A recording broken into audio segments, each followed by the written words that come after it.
গত 3 দিন ধরে স্কলাররা যে সমস্ত বিষয় কোরআন সুন্নাহর আলোকে আলোচনা করেছে, আমরা যেন সেগুলোর উপর আমল করতে পারি। আল্লাহ তৌফিক দান করুক, আমরা পড়ি আমিন। আসুন, এখানে আসার বসার এই প্রোগ্রামে অংশগ্রহণ করার উদ্দেশ্যকে, নিয়াতকে আমরা খালিস করে নেই।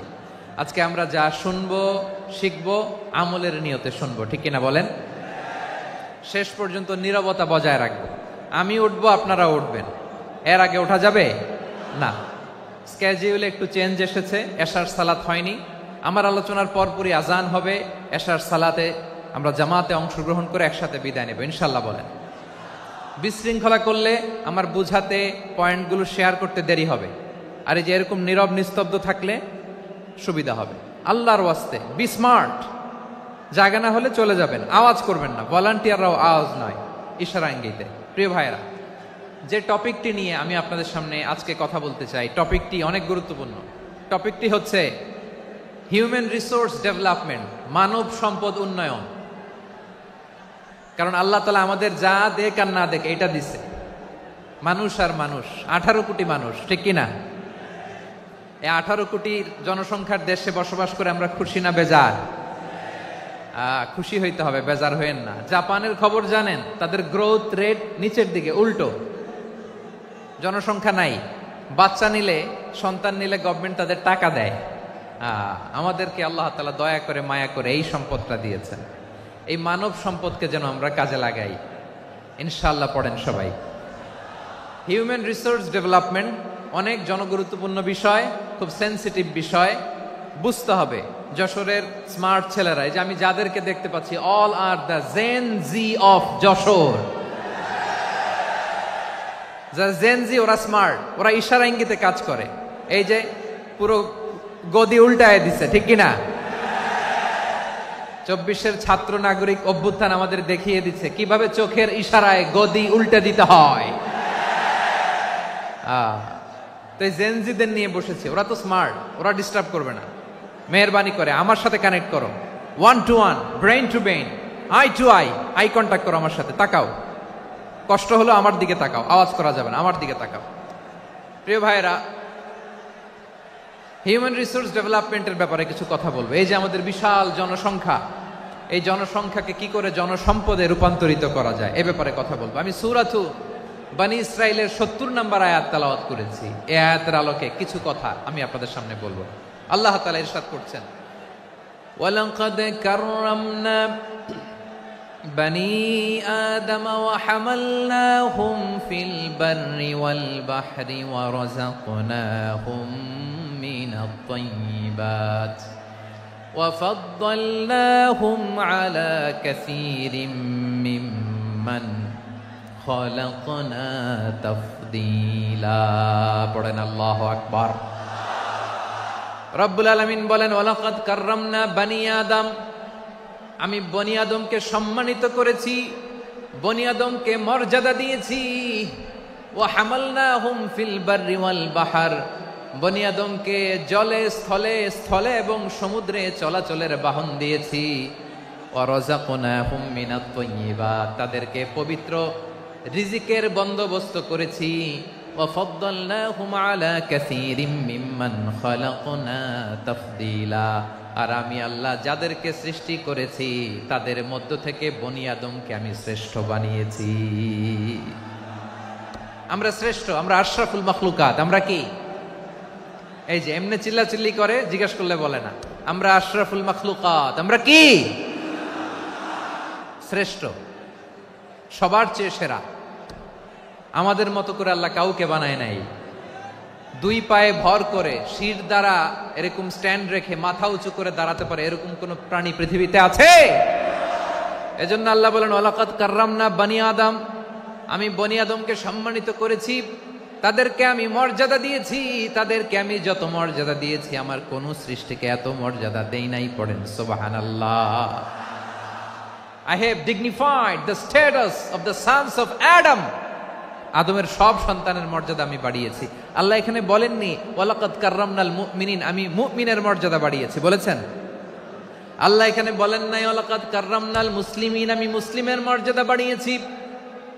আল্লাহ বলেছেন ওয়ালাকাদ কাররামনা বনী আদম, আমি বনি আদমের সম্মান বাড়িয়েছি, হোক সে মুমিন কিংবা কাফের, মুসলিম কিংবা মুশরিক, আস্তিক কিংবা নাস্তিক, আরব কিংবা অনারব, যেই হোক না কেন আদম সন্তান সবগুলার মর্যাদা বাড়ায় দিয়েছে কে?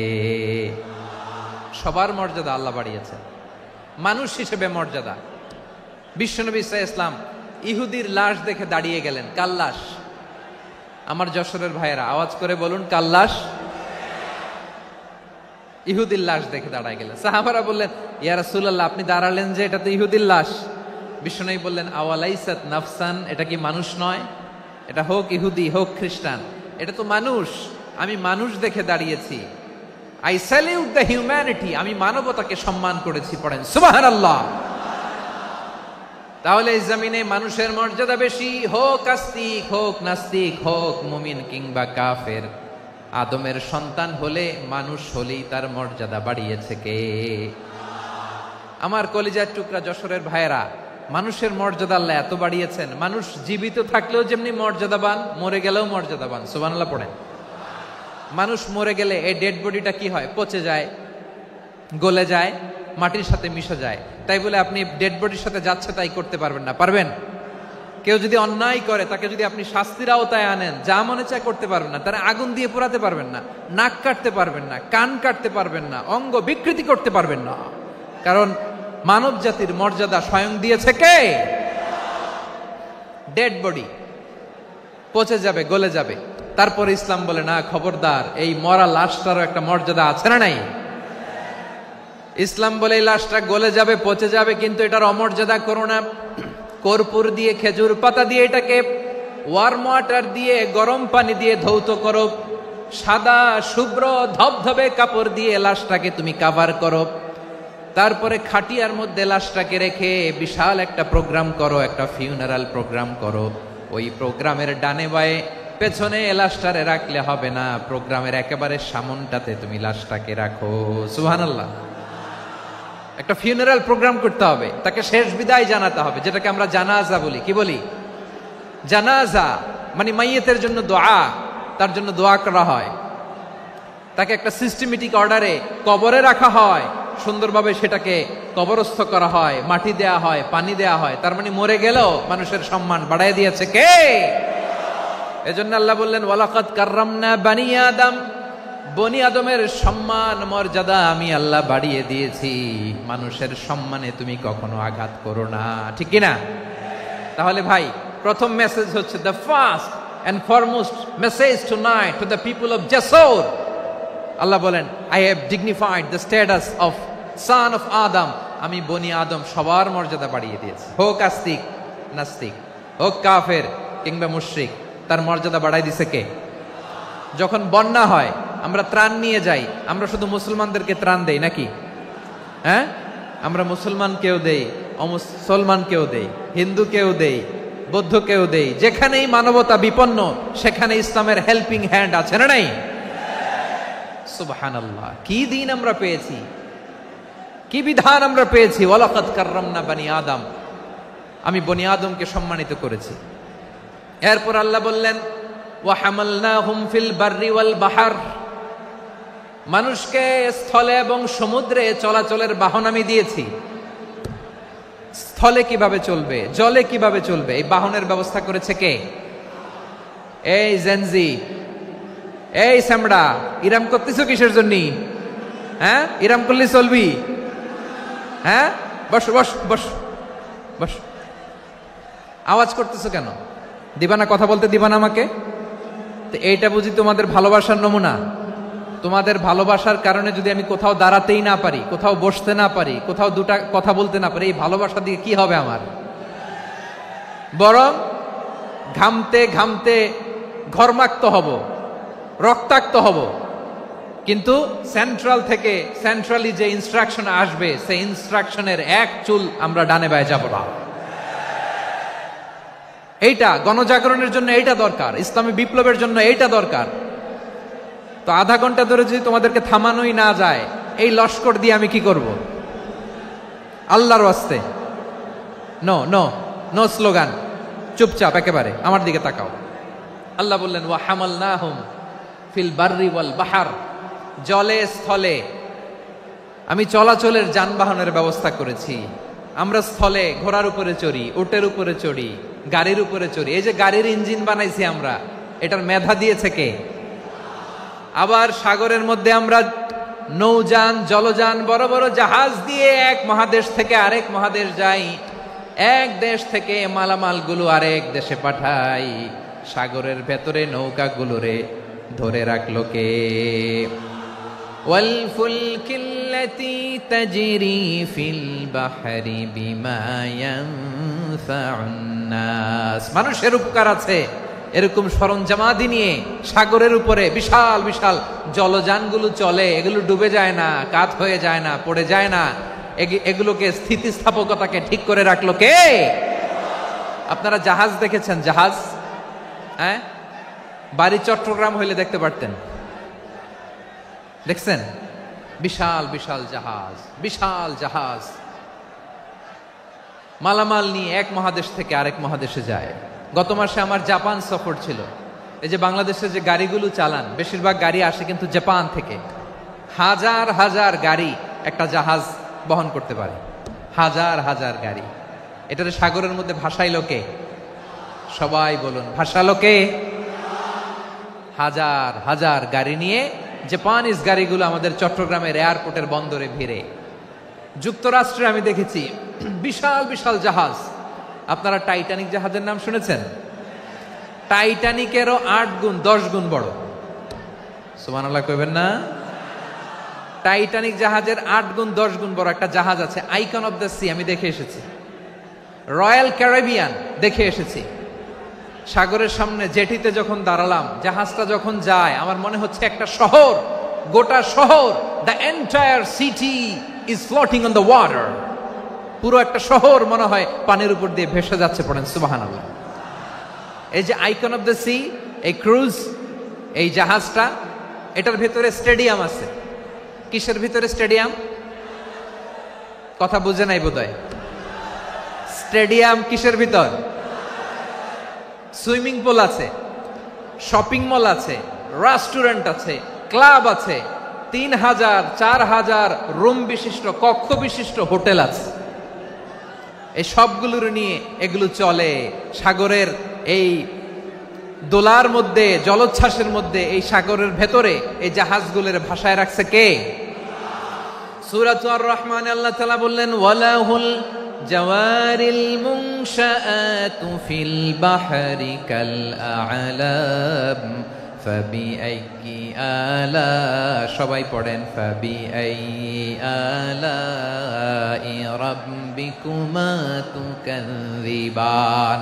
পাহাড় সম বড় বড় জাহাজগুলো মাল বোঝাই করে সাগরের মধ্যে ভেসে বেড়ায়। এগুলো দিয়ে মালামাল বহন করা যায়। মানুষরা এক দেশ থেকে আরেক দেশে যায়। এই জাহাজগুলোর সাগরের ভেতরে ভাসায় রাখলো কে? এই আয়াতের ভেতরে আল্লাহ তাআলা সূরাতু বনী ইসরাঈলের এই চমৎকার আয়াতের ভেতরে আল্লাহ তাআলা বেসিক্যালি মানব জাতির প্রতি তার 4টি স্পেশাল অনুগ্রহের কথা বলেছেন। কয়টি? 2টা বলে ফেলছি। 1 নাম্বার, ওয়ালাকাদ কাররামনা বনী আদম, আমি বনী আদমের সম্মান বাড়াইছি। নাকি মুসলমানদের? নাকি মুসল্লিদের? কার সম্মান বাড়িয়েছি? বনী আদমের। তাহলে human dignity, the first part of the verse talks about the human dignity. 2 number অংশ আল্লাহ তাআলা বললেন, ওয়া হামালনাহুম ফিল বাররি ওয়াল বাহর, স্থলে এবং সমুদ্রে আমি তাদের জন্য চলাচলের বাহন দিয়েছি। সুবহানাল্লাহ। তার মানে smooth movement on land and sea, জলে এবং স্থলে যাতে আমরা স্মুথলি মুভ করতে পারি আল্লাহ তাআলা দিয়েছেন। 3 নম্বরে আল্লাহ তাআলা বললেন, ওয়া রাযাকনাহুম মিনাত তাইয়্যিবাত, মানুষের জন্য আমি পবিত্র রিজিকের ব্যবস্থা করেছি। জলে এবং স্থলে যত প্রাণী আছে সবগুলা প্রাণীকে রিজিক দেয় কে? আমাদেরকে রিজিক দেয় কে? সাগরের মাছগুলোকে, বড় বড় তিমি মাছগুলোরে রিজিক দেয় কে? বাতাসের মধ্যে ভেসে বেড়ানো বড় বড় পাখিগুলো, স্ক্যান্ডিনেভিয়ান কান্ট্রি থেকে লক্ষ লক্ষ কোটি কোটি পাখিগুলো যে এক দেশ থেকে আরেক দেশে ট্রান্সফার হয়, এগুলোর রিজিক দেয় কে? রব্বুল আলামিন বলেন, ওয়ামা মিন দাব্বাতিন ফিল আরদি ইল্লা আলাল্লাহি রিজকুহা ويعلم مستقرها ومستودعها كل في كتاب مبين الله أكبر রব্বুল আলামিন বলেন, ভূপৃষ্ঠে বিচরণশীল যত প্রাণী আছে সব প্রাণীগুলোকে আমি আল্লাহ আমার নিজের কুদরতে রিজিকের বন্দোবস্ত করি। এই প্রাণীগুলো কোথায় থাকে, কোথায় যায়, সব জায়গায় আমি রিজিক পৌঁছে দেই। রিজিক কেউ দিতে পারে না, রিজিকের মালিক কে? রিজিকের মালিক তিনি আল্লাহ। এজন্য আল্লাহ তাআলা বললেন, ওয়ারাযাকনাহুম মিনাত তাইয়্যিবাত। এরপর আল্লাহ বললেন, ওয়াফাদ্দালনাহুম আলা কাসীরিম মিম্মান খালাকনা তাফদীলা। আমি যত প্রাণী সৃষ্টি করেছি সকল প্রাণীর মধ্যে মানুষের মর্যাদা শ্রেষ্ঠত্ব আমি দিয়েছি। সুবহানাল্লাহ পড়েন। তাহলে এক নম্বরে আল্লাহ বললেন আমি বনি আদমের মর্যাদা বাড়ালাম। এরপরে বললেন স্থলে এবং সমুদ্রে চলাচলের জন্য যানবাহন দিলাম। 3 নম্বরে আল্লাহ বললেন পবিত্র রিজিকের ব্যবস্থা করে দিলাম। এরপরে আল্লাহ বললেন যত প্রাণী আছে, সৃষ্টি আছে, সবগুলার উপরে আমি মানুষকে শ্রেষ্ঠত্ব দিলাম। সুবহানাল্লাহ। তাহলে সবচেয়ে বেশি শ্রেষ্ঠত্ব মানুষের। কার? মানুষের। শুধু তাই নয় প্রিয় ভাইরা, আকাশ এবং জমিনে যা কিছু আছে সবকিছু মানুষের জন্য, মানুষের কল্যাণে, মানুষের প্রয়োজনে, মানুষের বশীভূত করে সৃষ্টি করেছেন কে? রব্বুল আলামিন বলেন, হুয়াল্লাযী খালাকা লাকুম মা ফিল আরদি জামিআ। এই জমিনের মধ্যে যা কিছু আমি আল্লাহ সৃষ্টি করেছি সব কিছু আমি মানুষের জন্য সৃষ্টি করেছি। পড়েন সুবহানাল্লাহ।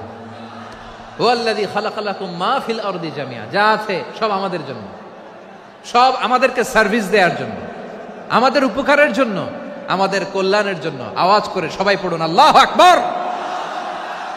অন্য আয়াতে আল্লাহ বললেন, ওয়াসাখখারা লাকুম মা ফিস সামাওয়াতি ওয়া মা ফিল আরদি জামিআন মিন ইন্না ফি যালিকা লাআয়াতিন লিকাউমিন ইয়াতাফাক্কারুন।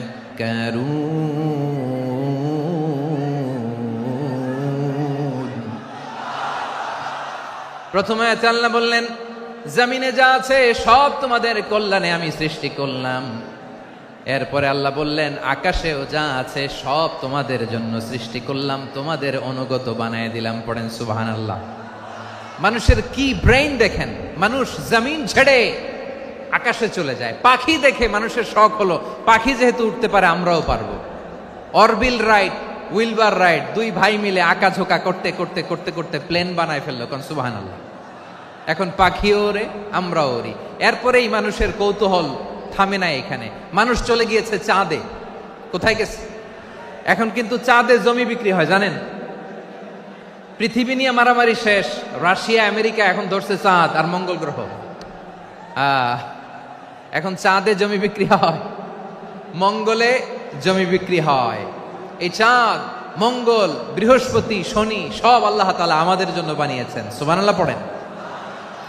মানুষ সাগরের উপরে চড়ে, শূন্যে ভেসে বেড়ায়, পাহাড় কেটে সুড়ঙ্গ বানায়, টানেল বানায়। মানুষ ব্রডব্যান্ডের লাইন নিয়ে যায় সাগরের ভেতর দিয়ে, এক দেশ থেকে আরেক দেশে, এক মহাদেশ থেকে আরেক মহাদেশে। সুবহানাল্লাহ পড়েন। তার মানে গোটা বিশ্বের সব কিছুর উপরে control, superiority over all creatures, সব কিছুর উপর কন্ট্রোল, মনিটরিং, নিয়ন্ত্রণ, এটা প্রতিষ্ঠা করে দিয়েছে কে? এজন্যই মানুষের শ্রেষ্ঠত্ব। ওয়ালাকাদ কাররামনা বানি আদম। আমি বনি আদমের সম্মান বাড়িয়েছি, মর্যাদা আমি বাড়িয়ে দিয়েছি এই কারণে, কারণ মানুষ সবকিছুর উপর নিয়ন্ত্রণ নিতে পারে। মানুষকে নিয়ে এই কোরআনের সব আলোচনা, মানুষকে নিয়ে এই কোরআনের সব। তাই কোরআনের কেন্দ্রীয় আলোচ্য বিষয় হচ্ছে মানুষ। কোরআনের কেন্দ্রীয় আলোচ্য বিষয় কি?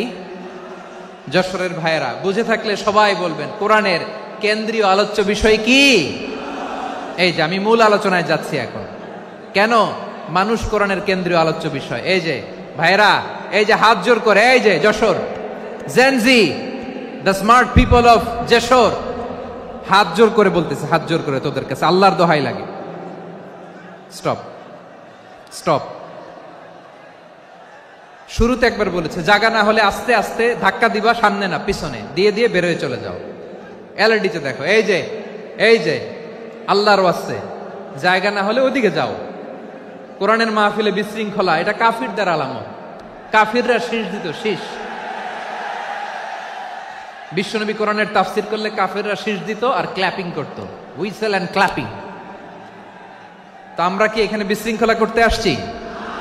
তো বারবার থামানো লাগে কেন? কোনো আওয়াজ হবে না, বললাম তো স্টপ। আওয়াজ করে বলুন কোরআনের কেন্দ্রীয় আলোচ্য বিষয় কি? সবাই বলেননি। এতগুলো মানুষ উত্তর দিলে এতটুকু আওয়াজ হয়, অন্তত আমি বিশ্বাস করি না। যশোর, আওয়াজ করে বলো কোরআনের কেন্দ্রীয় আলোচ্য বিষয় কি? মানুষ। এই মানুষ কোরআনের কেন্দ্রীয় আলোচ্য বিষয়। মানুষকে আল্লাহ স্বাধীনতা দিয়েছেন। ফামান শাআ ফালইউমিন ওয়া মান শাআ ফালইয়াকফুর। চাইলে মুমিন হতে পারো, চাইলে কাফের হতে পারো, তোমার ইচ্ছা। তবে জেনে রাখো, মুমিন হলে পাবা জান্নাত, কাফির হলে পাবা জাহান্নাম। নাও দ্য ডিসিশন ইজ ইয়ার্স। সিদ্ধান্ত তোমার, জান্নাতে যাবা না জাহান্নামে যাবা। যশোরের ভাইয়ের আওয়াজ করে বলুন কই যেতে চান, জান্নাতে না জাহান্নামে? ডান দিকে না বাম দিকে? ডানপন্থী না বামপন্থী? চিল্লা চিল্লি না চুপচাপ? চুপচাপ কয়ে আবার চিল্লাচিল্লি শুরু করেছে। মাশাআল্লাহ, গুরুত্বপূর্ণ কথা বাকি আছে, আমাকে সহযোগিতা করতে হবে। মাশাআল্লাহ, এই তো ঠান্ডা হয়েছে। হ্যাঁ ঠিক আছে, ঠিক আছে, ঠিক আছে। মানুষকে আল্লাহ এত স্বাধীনতা দিয়েছেন, মানুষ চাইলে অনেক ভালো হইতে পারে। ভালোর রাস্তাও খোলা, খারাপ হওয়ার রাস্তাও খোলা। ভালো হইলে মানুষ অনেক ভালো, খারাপ হইলে অনেক খারাপ। ভালো হইলে সবচেয়ে ভালো, খারাপ হইলে সবচেয়ে খারাপ। এজন্য সিদ্ধান্ত আপনাকে নিতে হবে। আল্লাহ তাআলা বলছেন লাকাদ খালাকনাল ইনসানা ফি আহসানি তাকওয়িম সুম্মা রাদাদনাহু আসফালা সাফিলিন। আমি মানুষকে অনেক সুন্দর অবয়বে, সুন্দর আকৃতিতে সৃষ্টি করেছি। তার শুধু চেহারার ডিজাইনটাই সুন্দর নয়, তার ব্রেনটা বড্ড সুন্দর, তার মানসিকতা বড্ড সুন্দর, তার সৃজনশীলতা বড্ড সুন্দর। পড়েন সুবহানাল্লাহ। আমাদের চেহারা, অবয়ব, ডিজাইন যে সুন্দর তা না, আমাদের ব্রেনটা অনেক সফিস্টিকেটেড ব্রেন, অনেক সফিস্টিকেটেড। এই 1.5 কেজি ব্রেন ইউজ করে মানুষ গোটা বিশ্বে সভ্যতা বিনির্মাণ করেছে, ঠিক কিনা? এই ব্রেন আল্লাহ তাআলা আমাকে দিয়েছে। এটারে কাজে লাগালে, আপনার 6 সেন্স কাজে লাগালে আপনি অনন্য মানুষ হয়ে উঠবেন, মহামানবে রূপান্তরিত হবেন। মানুষ হতে পারে, চাইলেই মহামানব হতে পারে। আবার যদি মানুষ চায় খারাপও হতে পারে। আল্লাহ বললেন শুধু ভালোই না, ভালো হতে চাইলে অনেক ভালো তুমি হতে পারো, আবার খারাপ হতে চাইলে অনেক খারাপ তুমি হতে পারো। সুম্মা রাদাদনাহু আসফালা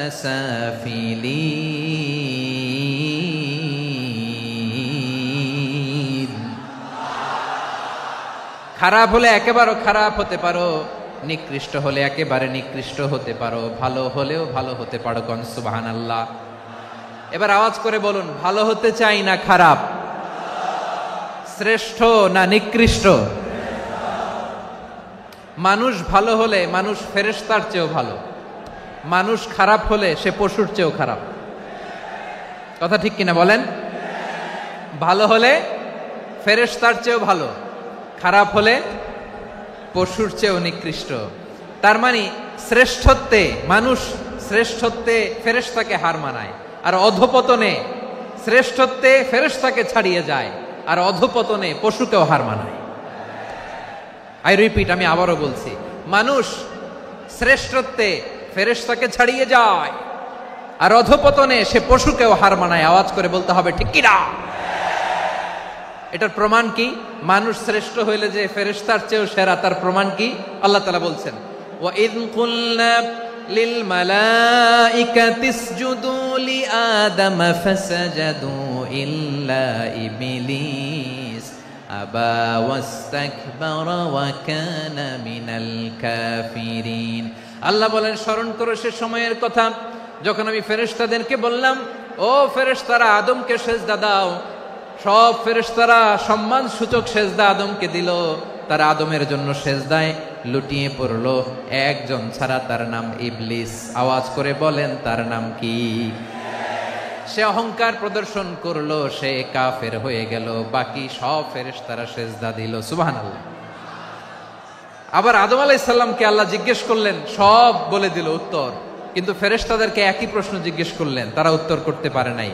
তার মানে এর মধ্য দিয়ে প্রমাণিত হয় মানুষ ভালো হলে ফেরেশতার চেয়েও ভালো, ফেরেশতার চেয়েও মানুষের মর্যাদা বাড়িয়ে দিয়েছে কে?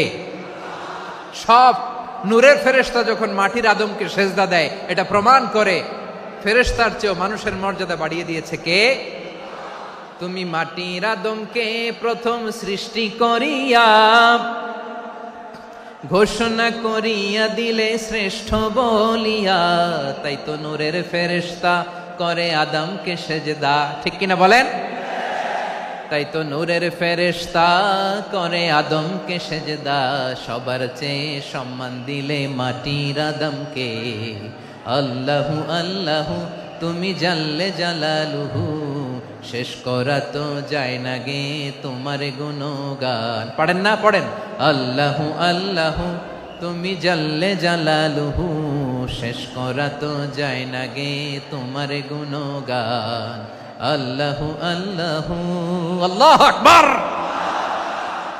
আদমের মর্যাদা বেশি, মানুষের মর্যাদা বেশি, মানুষ শ্রেষ্ঠ তার প্রমাণ নূরের ফেরেশতা মাটির আদমকে সেজদা করে। আওয়াজ করে বলেন ঠিক কিনা?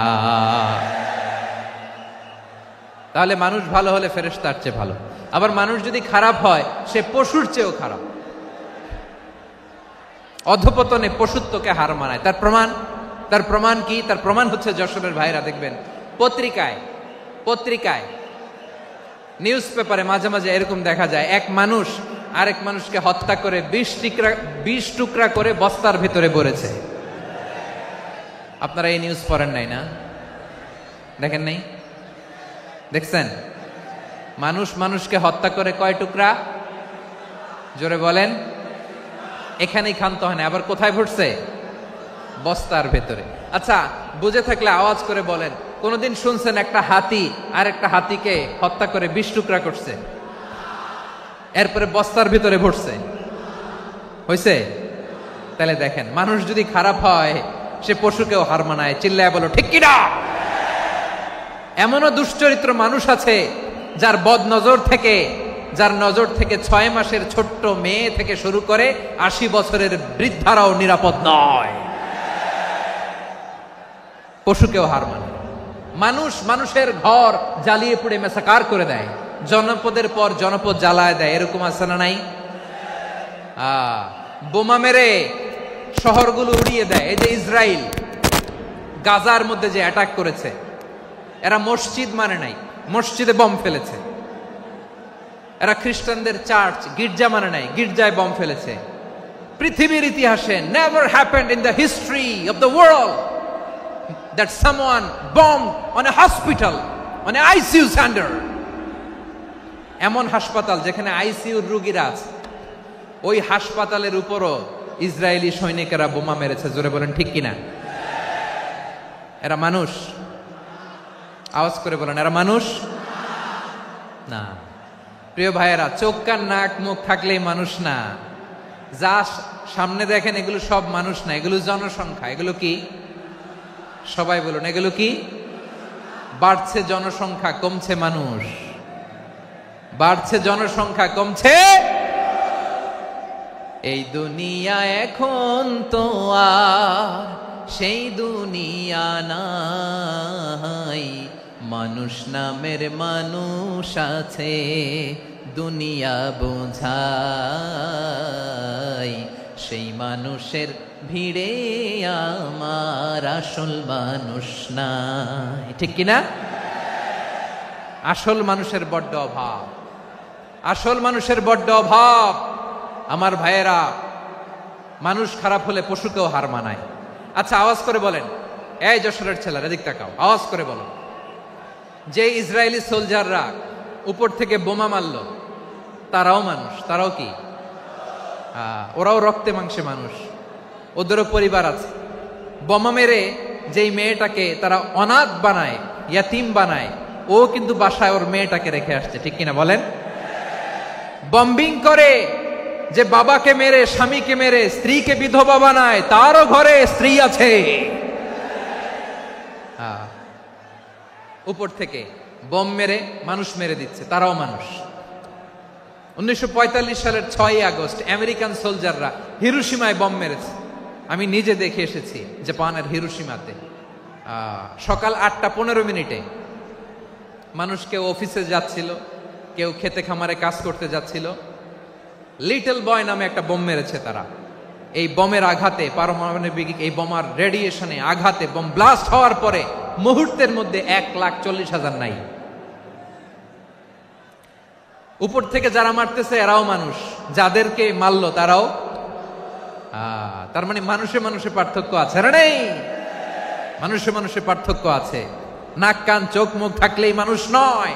বাড়ছে জনসংখ্যা, কমছে মানুষ। চিল্লায় বলো ঠিক কিনা? তাহলে আমরা বুঝলাম মানুষ ভালো হলে অনেক ভালো, খারাপ হলে অনেক খারাপ। ও আমার কলিজার টুকরা যশোরের ভাইয়েরা, আসুন না 3 দিন ব্যাপী এই তাফসিরুল কোরআনের ঐতিহাসিক প্রোগ্রাম থেকে আমরা সিদ্ধান্ত নেই, আমরা ভালো মানুষ হব নাকি খারাপ মানুষ হব। কলিজা থেকে, প্রাণ থেকে আওয়াজ করে সবাই বলুন, ভালো মানুষ নাকি খারাপ মানুষ? ভালো মানুষ হইতে হবে। ভালো মানুষ যারা জগৎটাকে এনলাইটেন করবে, যারা এনলাইটেন করবে, যারা সত্যের বীর সেনানী হয়ে দাঁড়াবে, যারা সত্যের পক্ষে কথা বলবে, যারা জালিমের মসনদকে ভেঙে খান খান করে দেবে। এরকম হওয়ার দরকার আছে না নাই? এরকম ভালো মানুষ আমরা হতে চাই কি চাই না? মানুষকে যত্ন নিলে মানুষ যে কত ভালো হয় আপনি কল্পনাও করতে পারবেন না। এই যে আপনাদের যশোরে যে ভালো ছেলেগুলো আছে, যে ভালো তরুণগুলো আছে, যে যুবকগুলো আছে, যে ভালো আলেমরা আছে, ভালো নেতারা আছে, সবাই যদি তাদের মতো হতো, পুরো যশোরটা একটা জান্নাতের টুকরা হয়ে যেত। আওয়াজ করে বলেন ঠিক কিনা? মানুষকে নার্চারিং করলে, মানুষকে পলিশ করলে, মানুষকে গ্রুমিং করলে, মানুষকে সঠিক তারবিয়া দিলে মানুষ অনন্য হয়ে ওঠে। প্রতিটি মানুষ অনন্য। আমি অনন্য, আপনি অনন্য, আমরা সবাই অনন্য। সুবহানাল্লাহ বলেন। মানুষকে আল্লাহ তাআলা দিয়েছেন অসীম ক্ষমতা, অসীম ক্ষমতা। সুবহানাল্লাহ। একটা মানুষ পারে না এমন কিছু নাই, একটা মানুষ পারে না এমন কিছু নাই। বিশ্বাস করতে হবে, মানুষ যা কল্পনা করতে পারে ওইটা মানুষ করে দেখাতে পারে। যশোরের ভাইয়ের, আই রিপিট, আমি আবারও বলছি, এই চিল্লাচিল্লি করলে আমার এই গুরুত্বপূর্ণ কথা তোমরা মিস করবা, মিস করবা। কপাল পড়া হয়েও না, আওয়াজ করে কপাল পড়া হবে না। আমার দিকে তাকাও। মানুষ, মানুষ যা কল্পনা করতে পারে সেটা মানুষ করে দেখাতে পারে। তুমি তোমার কল্পনার রাজ্যকে সাজাও, তোমাকে হারাতে পারে এমন কোন শক্তি আল্লাহর জমিনে নাই। তোমার জানো না। Plan big, dream big. কল্পনার শক্তিকে বড় করো। মানুষ যা কল্পনা করতে পারে মানুষ তা করে দেখাতে পারে। মানুষের কাছে অসাধ্য কিছু নাই মৃত্যু ছাড়া, এক্সেপ্ট ডেথ। মৃত্যু ছাড়া মানুষ সবকিছুকে জয় করতে পারে। মৃত্যু ছাড়া যে কোনো অসাধ্যকে সাধন করার ক্ষমতা মানুষকে দিয়ে দিয়েছে কে? হারার জন্য তোমার জন্মই হয় নাই, তোমার জন্ম হয়েছে জিতার জন্য, বিজয়ের জন্য তোমার জন্ম। মানুষের শুরুটাই হয় বিজয় দিয়ে। যশোর, আওয়াজ করে বলো, মানুষের শুরু হয় কি দিয়ে? আমরা যখন আমার পিতার পৃষ্ঠদেশে ছিলাম, পিতার পৃষ্ঠদেশ থেকে শুক্রাণু যখন মায়ের গর্ভদেশে যেয়ে পড়ে, কতটা শুক্রাণু ভ্রমণ শুরু করে জানো? 20 কোটি শুক্রাণু। একবার সিমেন আউট হলে সেখানে 20 কোটি শুক্রাণু থাকে, ভ্রমণ শুরু করে। ওই 20 কোটি শুক্রাণুর মধ্যে থেকে তুমি আমি আজকে এক বিকশিত শুক্রাণু মানব রূপে পৃথিবীতে এসেছি। সুবহানাল্লাহ। ওই 20 কোটি শুক্রাণুর প্রতিযোগিতায় সবাই রে পেছনে ফেলে সেদিন আমি সফল হয়েছিলাম, সেদিন আমি বিজয়ী হয়েছিলাম। সেদিন আমি এত ছোট ছিলাম, মাইক্রোস্কোপ দিয়েও আমার অস্তিত্ব টের পাওয়া যায় না। আমি এত তুচ্ছ ছিলাম, নগণ্য ছিলাম। আমার কান ছিল না, আমার চোখ ছিল না, আমার হাত ছিল না, আমার জন্য রিকমেন্ডেশন করার মতো মামু ছিল না, খালা ছিল না, কেউ ছিল না। তারপরেও ওই প্রতিযোগিতায়, ওই কম্পিটিশনে যখন আমারে কেউ হারাতে পারে নাই, আল্লাহর জমিনেও আমারে কেউ হারাতে পারে না। হারার জন্য তোমার জন্মই হয় নাই, তুমি আসছোই জিতার জন্য। সুবহানাল্লাহ। বিশ্বনবী বলেন, আন্নাসু মাআদিন কামাআদিনি যাহাবি ওয়াল ফিদ্দা খিয়ারুহুম ফিল জাহিলিয়াতি খিয়ারুহুম ফিল ইসলাম। Peoples are like mines of gold and silver. সোনার খনি, রূপার খনি, এর চেয়েও বড় খনি হচ্ছে এই মানব সম্পদের খনি। আওয়াজ করে বলেন আল্লাহু আকবার। আল্লাহ তাআলা এই সম্পদ আমাদেরকে দিয়েছে। বিশ্বনবী বলেন, মানুষ হচ্ছে খনির মতো। খিয়ারুহুম ফিল জাহিলিয়াতি খিয়ারুহুম ফিল ইসলাম। জাহিলি যুগে যারা সেরা, ইসলামেও তারা সেরা। ইদা ফাকুহু, যদি তারা বুঝবান হয় তাহলে তাদেরকে সেরা বানায় দিবে কে? তাহলে মানুষের চেয়ে সেরা কেউ হতে পারে? মানুষের চেয়ে অনন্য কেউ হতে পারে?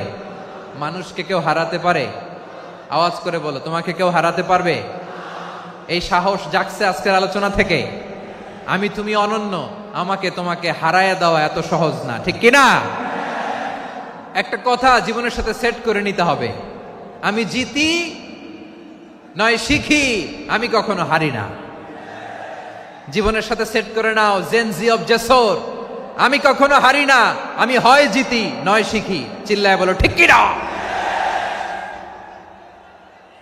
আমি কখনো হারি না, আমার হারানো এত সোজা না। কি সাহস জাগছে? বুকে সাহস জাগছে?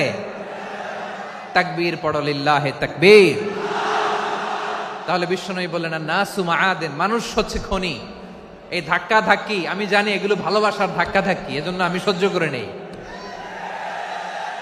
এগুলো যে ভালোবাসার ধাক্কা ধাক্কি, এটা আমরা বুঝি।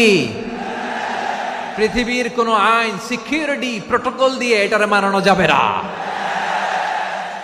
কারণ এটা তো ভালোবাসা, লাভ। লাভ কোনো আইন কানুন দিয়ে বাধা যায় না, মানানো যায় না, ঠিক কিনা বলো?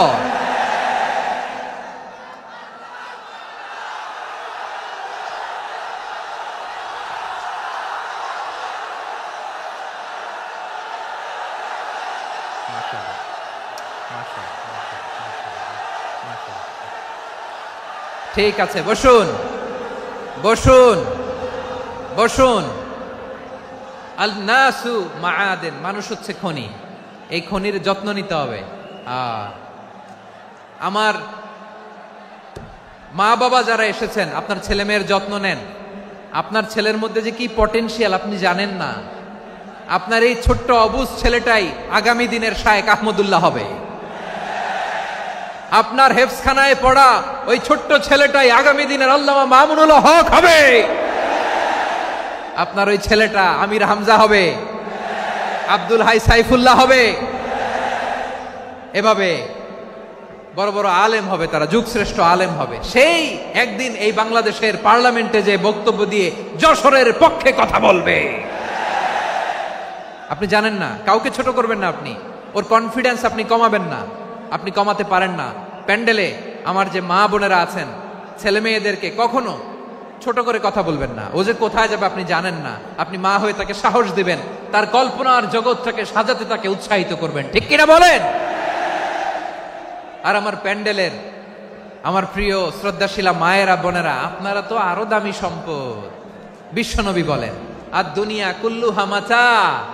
আল্লাহ আল্লাহ আল্লাহ, বিশ্বনবীর কথার ওজন দেখেন। আর দুনিয়া কুল্লুহা মাতা ওয়া খায়রু মাতা'আদ দুনিয়াল মারআতুস সালিহা। বিশ্বনবী বলেন, দুনিয়ায় যা দেখো সব আল্লাহর দেওয়া অ্যাসেট, মানে সম্পদ। আর এত অ্যাসেটের ভিড়ে সবচাইতে শ্রেষ্ঠ সম্পদ হচ্ছে নেককার নারী। সুবহানাল্লাহ। ভাইয়েরা বোনের সাথে খারাপ আচরণ করো না, সন্তান মায়ের সাথে খারাপ আচরণ করো না। আমাদের মায়েরা আমাদের asset, they are our priceless asset. কারণ এই মায়েদের পেটে এসেছে আল্লাহর ওলিরা, এই মায়েদের পেটে এসেছে খান জাহান আলী, এই মায়ের পেটে এসেছে শাহজালাল ইয়ামানি, এই মায়ের পেটে এসেছে আল্লাহর সব নবীরা। নাকি নবীরা আকাশ থেকে ধপ করে জমিনে নেমে আসছে? মায়ের পেটে আসছে। এই মায়ের পেটগুলো খনি। আমার সম্মানিতা মায়েরা বোনেরা, নিজেকে ইসলাম দিয়ে সাজান, নিজেকে ইসলাম দিয়ে সাজান, নিজেকে পবিত্র রাখুন, নিজের আব্রু ইমান ইজ্জতের হেফাজত করুন, কোরআন পড়ুন, সুন্নাহ পড়ুন। আপনি জানেন না আপনার গর্ভে কে আসছে, কোন ক্ষণজন্মা পুরুষকে আল্লাহ তাআলা আপনার গর্ভে পাঠাবে আপনি জানেন না। মায়েরা নিজেদেরকে পবিত্র রাখুন, ইসলাম চর্চা করুন, কোরআন চর্চা করুন, নৈতিকতা দিয়ে নিজেকে সাজান। যশোরের জেনজি, নিজেদেরকে প্রস্তুত রাখো আগামীর বাংলাদেশের জন্য। নৈতিকতা, মোরালিটি, ভ্যালিউজ দিয়ে নিজেকে সাজাও, ইসলাম দিয়ে নিজেকে সাজাও, কারণ আগামীর বাংলাদেশ ইসলামের বাংলাদেশ। বাংলাদেশের আসল পরিচয় ইসলাম। বাংলাদেশের আসল পরিচয় কি? সবাই বলে না। বাংলাদেশের আসল পরিচয় কি? এই ইসলাম নিয়ে আমরা সংসদ ভবন সাজাবো, রাজি আছি না নাই? শেকড় ভুলে যাওয়া যাবে না। আমরা ধাপে ধাপে শারিয়া আইনের দিকে যাব ইনশাআল্লাহ, কিন্তু জঙ্গিবাদ দিয়ে নয়, কট্টর পন্থা দিয়ে নয়। আমরা ইন্টেলেকচুয়ালি, গ্রাজুয়ালি, ধাপে ধাপে শারিয়া আইনের দিকে মুভ করব ইনশাআল্লাহ। বলো লিল্লাহি তাকবীর। এদেশের আসল পরিচয় সবাই বলে না, আওয়াজ করে, এদেশের আসল পরিচয়। এদেশে আজান শুনে সূর্য ওঠে শহর গ্রামে, এদেশে আজান শুনে সূর্য ডুবে সন্ধ্যা নামে, এদেশে সকল কাজে সবাই বলে বিসমিল্লাহ, এদেশে ভালো কিছু দেখে শুনে হাসি মুখে সবাই বলে মাশা আল্লাহ, সুবহানাল্লাহ সুবহানাল্লাহ সুবহানাল্লাহ সুবহানাল্লাহ সুবহানাল্লাহ সুবহানাল্লাহ সুবহানাল্লাহ সুবহানাল্লাহ। ও নবীন তরুণ, তোমার কিসের এত ভয়? জেনে রেখো বাংলাদেশের আসল পরিচয়। বাংলাদেশের আসল পরিচয় ইসলাম। আওয়াজ তুলে বলো, আসল পরিচয় কি? এদেশে পরস্পরে দেখা হলে দেয় সালাম, এদেশে আমজনতার হৃদয় জুড়ে পাক্কা আলাম, ঠিক কি না? এদেশে বিপদ এলে সর্বজনে সর্বক্ষণে দোয়া পড়ে ইন্না লিল্লাহ সুবহানাল্লাহ সুবহানাল্লাহ সুবহানাল্লাহ সুবহানাল্লাহ। এদেশে আজান শুনে সূর্য ওঠে শহর গ্রামে, এদেশে আজান শুনে সূর্য ডুবে সন্ধ্যা নামে, এদেশে সকল কাজে সবাই বলে বিসমিল্লাহ, এদেশে ভালো কিছু দেখে শুনে হাসি মুখে সবাই বলে মাশা আল্লাহ সুবহানাল্লাহ। আওয়াজ করে সুবহানাল্লাহ সুবহানাল্লাহ সুবহানাল্লাহ সুবহানাল্লাহ। সবাই একসাথে সুবহানাল্লাহ সুবহানাল্লাহ সুবহানাল্লাহ সুবহানাল্লাহ। এদেশের আসল পরিচয় কি? আওয়াজ করে বলতে ভয় লাগে। এদেশের আসল পরিচয় কি? ইসলাম দিয়ে আমাদের সংসদ ভবন চলুক, আমরা চাই কি চাই না? বঙ্গভবনে লা ইলাহা ইল্লাল্লাহর পতাকা উড়ুক, আমরা চাই কি চাই না? প্রতিটি জেলা অফিসে, ডিসি অফিসে লা ইলাহার পতাকা ঝুলুক, আমরা চাই কি চাই না? কারা কারা চাই হাত তুলে আল্লাহরে দেখায়।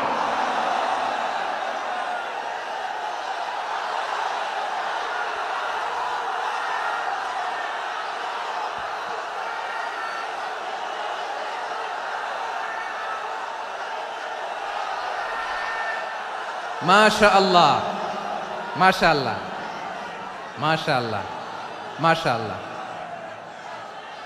যশোর, আওয়াজ করে বলো, ভালো মানুষ না খারাপ মানুষ? বুঝে বলছো তো? মানুষ ভালো হলে যে কত ভালো। এই মানুষকে যত্ন নিলে, মানুষকে মানুষ বানালে যে সে কি হতে পারে শুনবা? হ্যাঁ, নাকি মোনাজাত দিয়ে দিব? শুনবা? তাহলে থামতে হবে। থামো, আমি যখন বলবো থামো থামো, তাকবীরের সময় দিলে তাকবীর, থামো থামো। মানুষকে যত্ন নিলে, এই এদিকে এদিকে, ড্রোন নামায় ফেলো। হয়েছে, ড্রোনের ফুটেজ হয়ে গেছে, এবার ড্রোন নামায় ফেলো। আমার দিকে তাকাও। মানুষকে, তোমরা এদিক সেদিক তাকালে তো গুরুত্বপূর্ণ পয়েন্ট মিস হয়ে যাবে। এদিকে এদিকে, হ্যাঁ মাস, ঠিক আছে, এদিকে। মানুষকে যত্ন নিলে মানুষের মধ্যে যারা কি পটেনশিয়াল রেখেছে। আমি জাপানের দুইটা উদাহরণ দেই। জাপানের এই এই এভাবে এভাবে হবে? হয় বসো নয় পেছনে, কথা নাই, কথা তো বলাই যাবে না, হারাম কথা বলা আজকে, একেবারে চুপ। আজকের জন্য হারাম করে দিছে আমি এই কিছু সময়ের জন্য, একেবারে নিষিদ্ধ। জাপানের দুইটা উদাহরণ দেই, খেয়াল করে একটু শুনেন, বুঝবেন। আল্লাহ, 2022 সালে জাপানের সাথে জার্মানির খেলা, ফিফা ওয়ার্ল্ড কাপ 2022। এক পক্ষে জাপান, আরেক পক্ষে কোন দেশ? কথা শোনে নাই। এক পক্ষে কোন দেশ? আরেক পক্ষে? সবাই এক পক্ষে, আরেক পক্ষে। ওই খেলায় জিতেছিল জাপান, জিতেছিল 22 সালের এই ফিফা ওয়ার্ল্ড কাপে জাপান ফুটবল খেলায় জিতে as a part of their celebration তারা খেলার পরে পুরো স্টেডিয়ামটারে ক্লিন করে, the fan base of Japan, লক্ষ লক্ষ মানুষ খেলা দেখতে যায়, তো এত ডাস্টবিনও তো নাই, তো যারা ডাস্টবিনে জায়গা পায় নাই তারা এই যে চকলেটের প্যাকেট, পানির বোতল, চিপসের প্যাকেট তারা এদিকে সেদিকে রেখে দিয়েছে। জাপানের ভক্তরা, জাপানের ফলোয়াররা as a part of their celebration তারা খেলার পরে পুরো স্টেডিয়ামের সব ময়লা আবর্জনা ক্লিন করে তারপরে বিদায় নিয়েছে। তাদেরকে কি ক্লিন করার দায়িত্ব দেয়া হয়েছিল? এই যশোর, জাপানের যে ছেলেরা খেলা দেখতে গেছিল ওদেরকে কি ক্লিন করার দায়িত্ব দিছিল? তারা কি স্টেডিয়ামের পরিচ্ছন্নতা কর্মী? তাদের আকল, তাদের সিক্স সেন্স তাদেরকে বলেছে, ছোটবেলা থেকে জাপান গভর্নমেন্ট ওদেরকে এত পরিচ্ছন্নতা শেখায়, ক্লিনলিনেস অ্যাওয়ারনেস ক্যাম্পেইন করায়।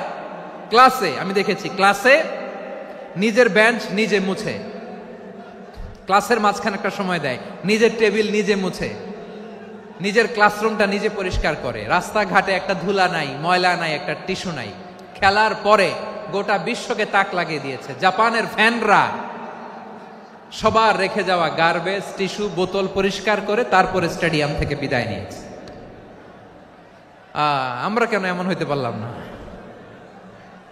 আমরা কেন এমন হইতে পারলাম না? জাপানের যারা এগুলো করছে ওদের 3টা করে চোখ না? চোখ তো 3টা জাপানো লাগো, জাপানো লাগো, হাত তো 4টা, কান তো 6টা। হ্যাঁ, নাকি আমার মতো 2 হাত 2 কানালা মানুষ? চোখে দেখলে ওটা মানুষ না। চিন্তা করছেন? তার মানে জাপানিজদেরকে যে গ্রুমিং করে শিখানোর মাধ্যমে পরিচ্ছন্ন বানানো গেছে, ওরা যেমনি মানুষ আমরাও মানুষ, আমাদের সন্তানদেরকে শেখালে তারাও পারবে। পারবে কিনা? 2 নম্বর উদাহরণ বলি। চট্টগ্রাম ফেনীতে যারা গিয়েছেন, মেঘনা গোমতী ব্রিজ প্রকল্প নাম শুনছেন? মেঘনা একটা ব্রিজ পার হওয়া লাগে, এই মেঘনা গোমতী, এখানে 3টা ব্রিজ কাঁচপুর সহ, এই 3টা ব্রিজের নির্মাণ কাজ, রেনোভেশনের কাজ দেয়া হয়েছিল জাপানের একটা কোম্পানিকে। কাকে? জাপানের কোম্পানি। নির্মাণ শেষে 738 কোটি টাকা বেঁচে গেছিল, এটা গভর্নমেন্টের হাতে দিয়ে তারা বিদায় নিয়েছে। কত টাকা? 738 কোটি টাকা। যত প্রাক্কলিত ব্যয় নির্ধারণ করা হয়েছে সব টাকা সরকার, তৎকালীন সরকার 2019-এর সরকার, কারা ছিল তো জানেন? এই 2019-এর সরকার তাদেরকে দিয়েছে। তারা রিনোভেশন নির্মাণ শেষে 738 কোটি টাকা অতিরিক্ত বেঁচে গেছিল, এটা আবার গভর্নমেন্টের হাতে বুঝাই দিয়ে তারা বিদায় নিচ্ছে। আমরা কেন এমন হইতে পারলাম না? জাপানের ওরাও মানুষ, আমরাও মানুষ, তার মানে মানুষে মানুষে পার্থক্য আছে না নাই? আচ্ছা, জাপানের 2টা উদাহরণ দিলাম, এবার আমার দেশের 2টা উদাহরণ দিব না? বাংলাদেশের 2টা উদাহরণ দিই। 1 নম্বর উদাহরণ, গত সপ্তাহে আপনারা জানেন কক্সবাজার আমার একটা প্রোগ্রাম ছিল, তো হেলিকপ্টারে গিয়েছিলাম। ফেনী জেলা যখন পার হচ্ছি আমি দেখলাম 3টা উইন্ডমিল চিনেন তো? বিশাল পিলার, 3টা-4টা পাখা থাকে, বায়ু বিদ্যুৎ কেন্দ্র, বাংলাদেশের প্রথম বায়ু বিদ্যুৎ কেন্দ্র এটা, মুহুরী প্রজেক্ট বলে এটার, সম্ভবত মুহুরী প্রজেক্ট। তো সাগরের বাতাসের ঝাপটায় এটা ঘুরে এনার্জি হয়, ইলেকট্রিসিটি উৎপাদন হয়। তো আমি পাইলটকে বললাম, ভাই এগুলো থেকে কেমন ইলেকট্রিসিটি উৎপাদন হয়? কয়, হুজুর একটুও হয় না, কিছুই হয় না। কিছুই হয় না মানে? বলে, হুজুর বাংলাদেশে যত উইন্ডমিল আছে এটার পাখা একটাও ঘুরে না। আল্লাহ, বলেন কি? তাহলে এই যে কোটি কোটি টাকা ব্যয় করে যে উইন্ডমিল, কয় হুজুর ভিতরে ফিটফাট, উপরে ফিটফাট, ভিতরে সদরঘাট। তার মানে কোটি কোটি টাকা দিয়ে এই উইন্ডমিল বানায়, এখানে কিছু নাই। দুর্নীতির আড্ডাখানা, আখড়াখানা বাংলাদেশ, ঠিক কিনা বলেন? হায় রে, জাপানিজরাও মানুষ, আমরাও মানুষ। আমার এক নিকটাত্মীয় সরকারি চাকরিজীবী, উনি আমাকে বললেন, বাংলাদেশের আর একটা উদাহরণ দেখি। উনি আমাকে বললেন যে প্রতি বছর আমাদের অফিসের ফার্নিচার চেঞ্জ করে। আমি বললাম, প্রতি বছর ফার্নিচার চেঞ্জ করে কেন? বলে যে ফার্নিচার নতুন পারচেজ করলেই তো ওইখানে টাকা, নতুন কিনতে পারলেই টাকা, নতুন উন্নয়নের সবক শোনাতে পারলেই টাকা। প্রথম আলোর রিপোর্ট, কি আলো? প্রথম আলোর রিপোর্ট, গত 15 বছরে উন্নয়নের নামে লুটপাট হয়েছে প্রায় 3.25 লাখ কোটি টাকা। কার রিপোর্ট? আমাদের বানানো কথা। প্রথম আলোর রিপোর্ট। গত 15 বছরে কারা ছিল জানেন তো? হ্যাঁ, শুধু ওনাদেরকেই দোষ দিয়ে লাভ নাই। স্বাধীনতার পর থেকে শুধু শাসকের হাত বদল হয়েছে, আমরা কিছু পাই নাই, ঠিক কিনা বলেন? শুধু ওনাদের দোষ দিয়ে কি লাভ? একদল খাইছে, আরেক দল খাওয়ার জন্য রেডি হয়ে আছে। আমরা এরকম চাই না, জনগণকে ফুটপাতে বসাই দিচ্ছে। প্রিয় ভাইয়েরা, তাহলে জাপানের মানুষও মানুষ, আমরাও মানুষ। সিদ্ধান্ত আপনার, কোন মানুষ হবেন, ভালো মানুষ না খারাপ মানুষ? আজকের আলোচনার বিষয় হচ্ছে মানব সম্পদের উন্নয়ন, human resource development. It's a process to increase the capacity of knowledge, skill, capacity of the people of a country. একটা দেশের মানুষের জ্ঞান, তাদের দক্ষতা কি করে বাড়ানো যায়, বাড়িয়ে দেশের উন্নয়ন করানো যায়, এটাই হচ্ছে মানব সম্পদ উন্নয়নের মূল কথা। তাহলে মানব সম্পদ হচ্ছে একটা দেশের সবচাইতে শক্তিশালী পুঁজি। প্রাকৃতিক সম্পদ, খনিজ সম্পদের চেয়েও দামি হচ্ছে মানব সম্পদ।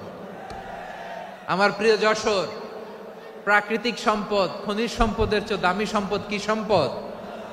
আল্লাহ তাআলা দয়া করে আমাদেরকে এই মানব সম্পদ দিয়েছেন। আসুন আমাদের এই মানুষগুলোকে আমরা সোনার মানুষ বানাই।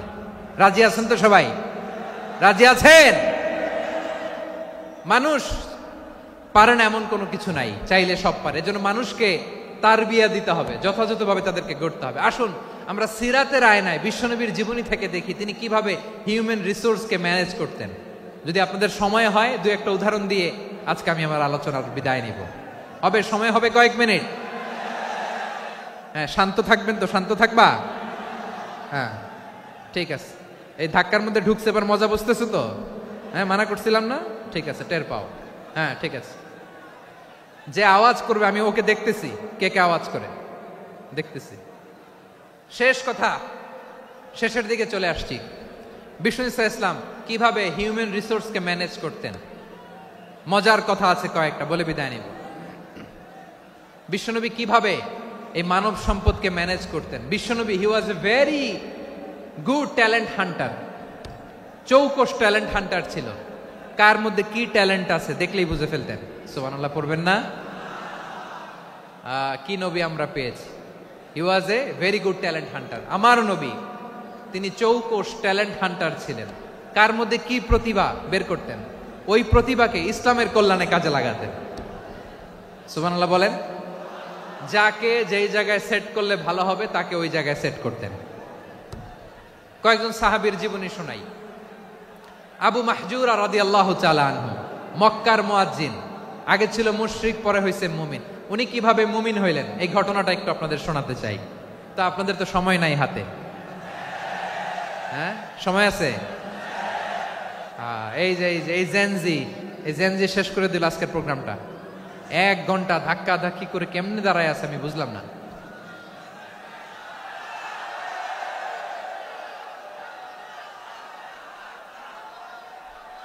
না না, তাকবিন না, চুপ করতে হবে। What I need, you stop,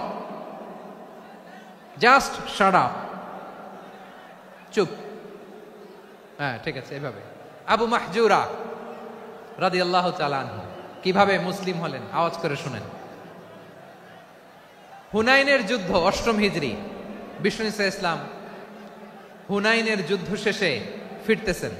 পথিমধ্যে বেলাল রাদিয়াল্লাহু তাআলা আনহু, এই যে আবার কথা, আই রে আল্লাহ রে, এখানে ধাক্কা ধাক্কি কেন? চলে যাও, পেছনে যাও, যাও পেছনে যাও। কি আজীব তামাশা! যেখানে যায় এখানে ধাক্কা ধাক্কি, মারামারি, গায়ের উপরে কাঁধের উপরে শাউটিং। অনেক গুরুত্বপূর্ণ কথা পয়েন্ট করে নিয়ে আসে যে বলবো, এই শাউট করার কারণে প্রোগ্রামটাই নষ্ট করে দেয়। আসছে আমার ভালোবাসা দেখাইতে, প্রোগ্রামটাই শেষ করে দিয়ে চলে যায়। স্টপ। আবার কথা বল, স্টপ। হুনাইনের যুদ্ধে 8ম হিজরি, কত হিজরি সবাই বলেন না একটু, কত হিজরি? 8ম হিজরিতে হুনাইনের যুদ্ধে রাসূল সাল্লাল্লাহু আলাইহি ওয়াসাল্লাম ফিরে আসতেছেন মদিনায়। পথিমধ্যে বেলাল রাদিয়াল্লাহু তাআলা আনহু আজান দিচ্ছেন। কি দিচ্ছেন? তো পাশে ছিল মুশরিকদের একটা পল্লী, কিছু মুশরিক তরুণ, কিছু অমুসলিম কিশোর, তারা আজানকে ব্যঙ্গ করতেছে। আমাদের বাংলায় মুখ ভেঙ্গানো বলে আর কি।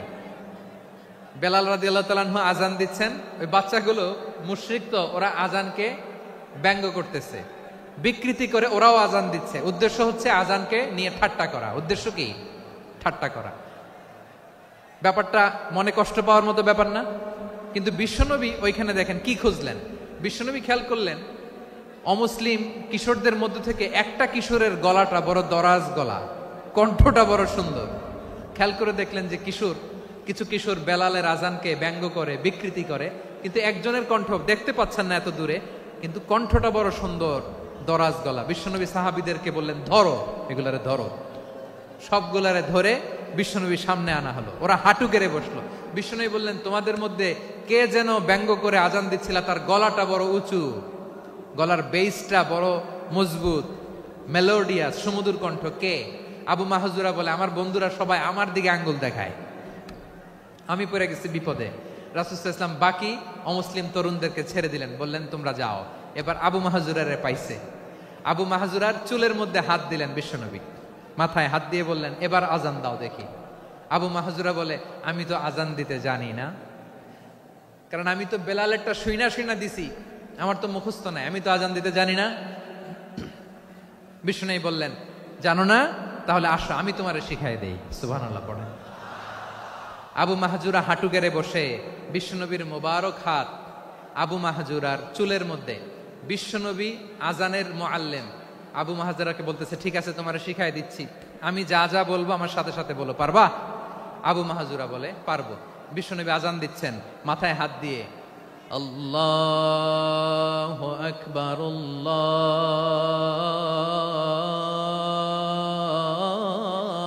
আল্লাহু আকবার। আবু মাহজুরা এই বাক্যটা পড়লেন। বিশ্বনবী দ্বিতীয় বাক্য পড়তে আরম্ভ করলেন, আল্লাহু আকবার,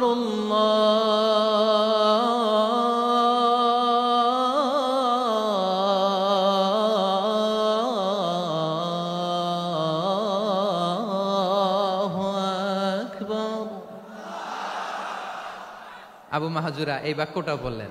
বিশ্বনবী আবু মাহজুরার মাথার মধ্যে হাত দিয়ে তৃতীয় বাক্য পড়লেন, আশহাদু আল্লা ইলাহা ইল্লাল্লাহ।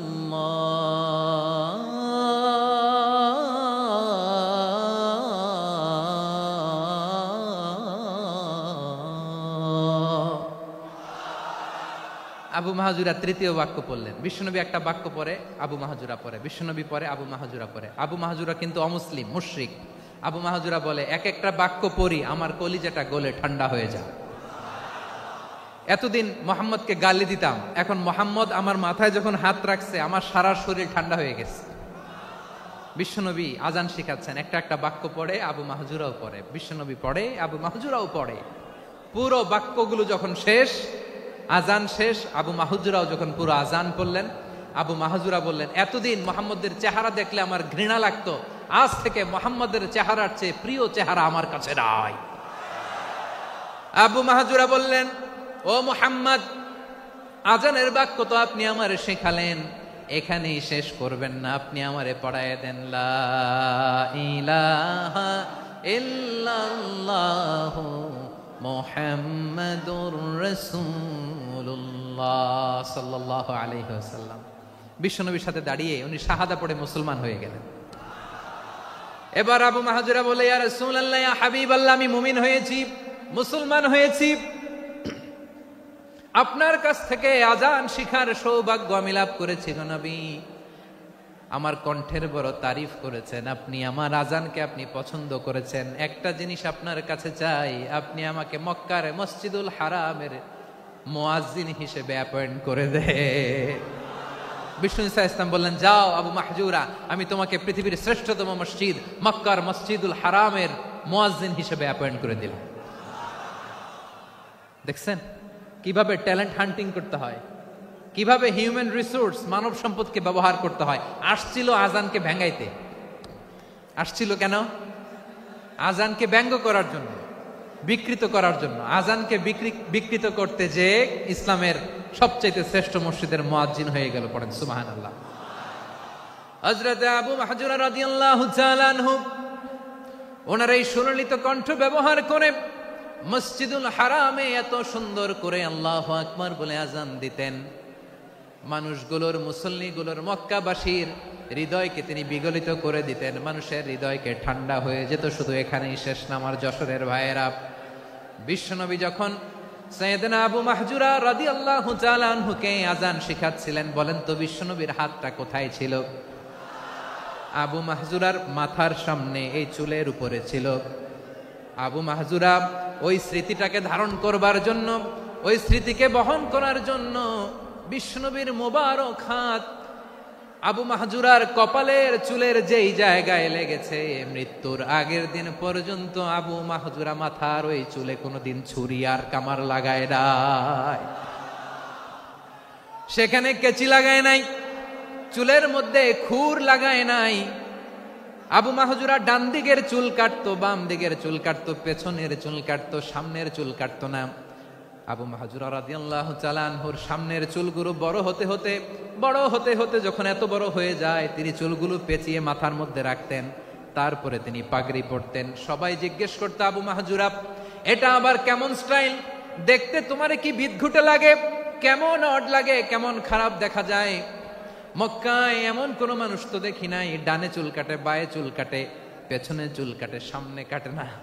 ওরে আবু মাহজুরা, কেমন দেখা যায় তোমারে? তুমি সামনের চুল কাটো না কেন? আবু মাহজুরা বলে, আমি হাঁটু গেড়ে পেয়ারা নবীর সামনে বসেছিলাম, আমার এই মাথার চুলের মধ্যে মুবারক হাত লাগিয়ে বিশ্বনবী নিজে আমাকে আজানের প্রতিটা বাক্য শিক্ষা দিয়েছেন। বিশ্বনবীর মোবারক হাত, পবিত্র হাত আমার মাথার চুলের যেই জায়গায় লেগেছে, আমি চাই ওই চুলগুলা নিয়ে আমি আমার কবরের ভিতরে যাব। সাইয়েদনা আবু মাহজুরা রাদিয়াল্লাহু তাআলা আনহু ইন্তেকালের আগের পর্যন্ত মাথার সামনের চুলগুলা কাটে নাই। মাথার সামনের চুল তিনি কাটেন নাই। সুবহানাল্লাহ বিহামদি। কেমন ভালোবাসতেন বিশ্বনবী সাহাবীদেরকে, সাহাবারা কেমন ভালোবাসতেন বিশ্বনবীকে।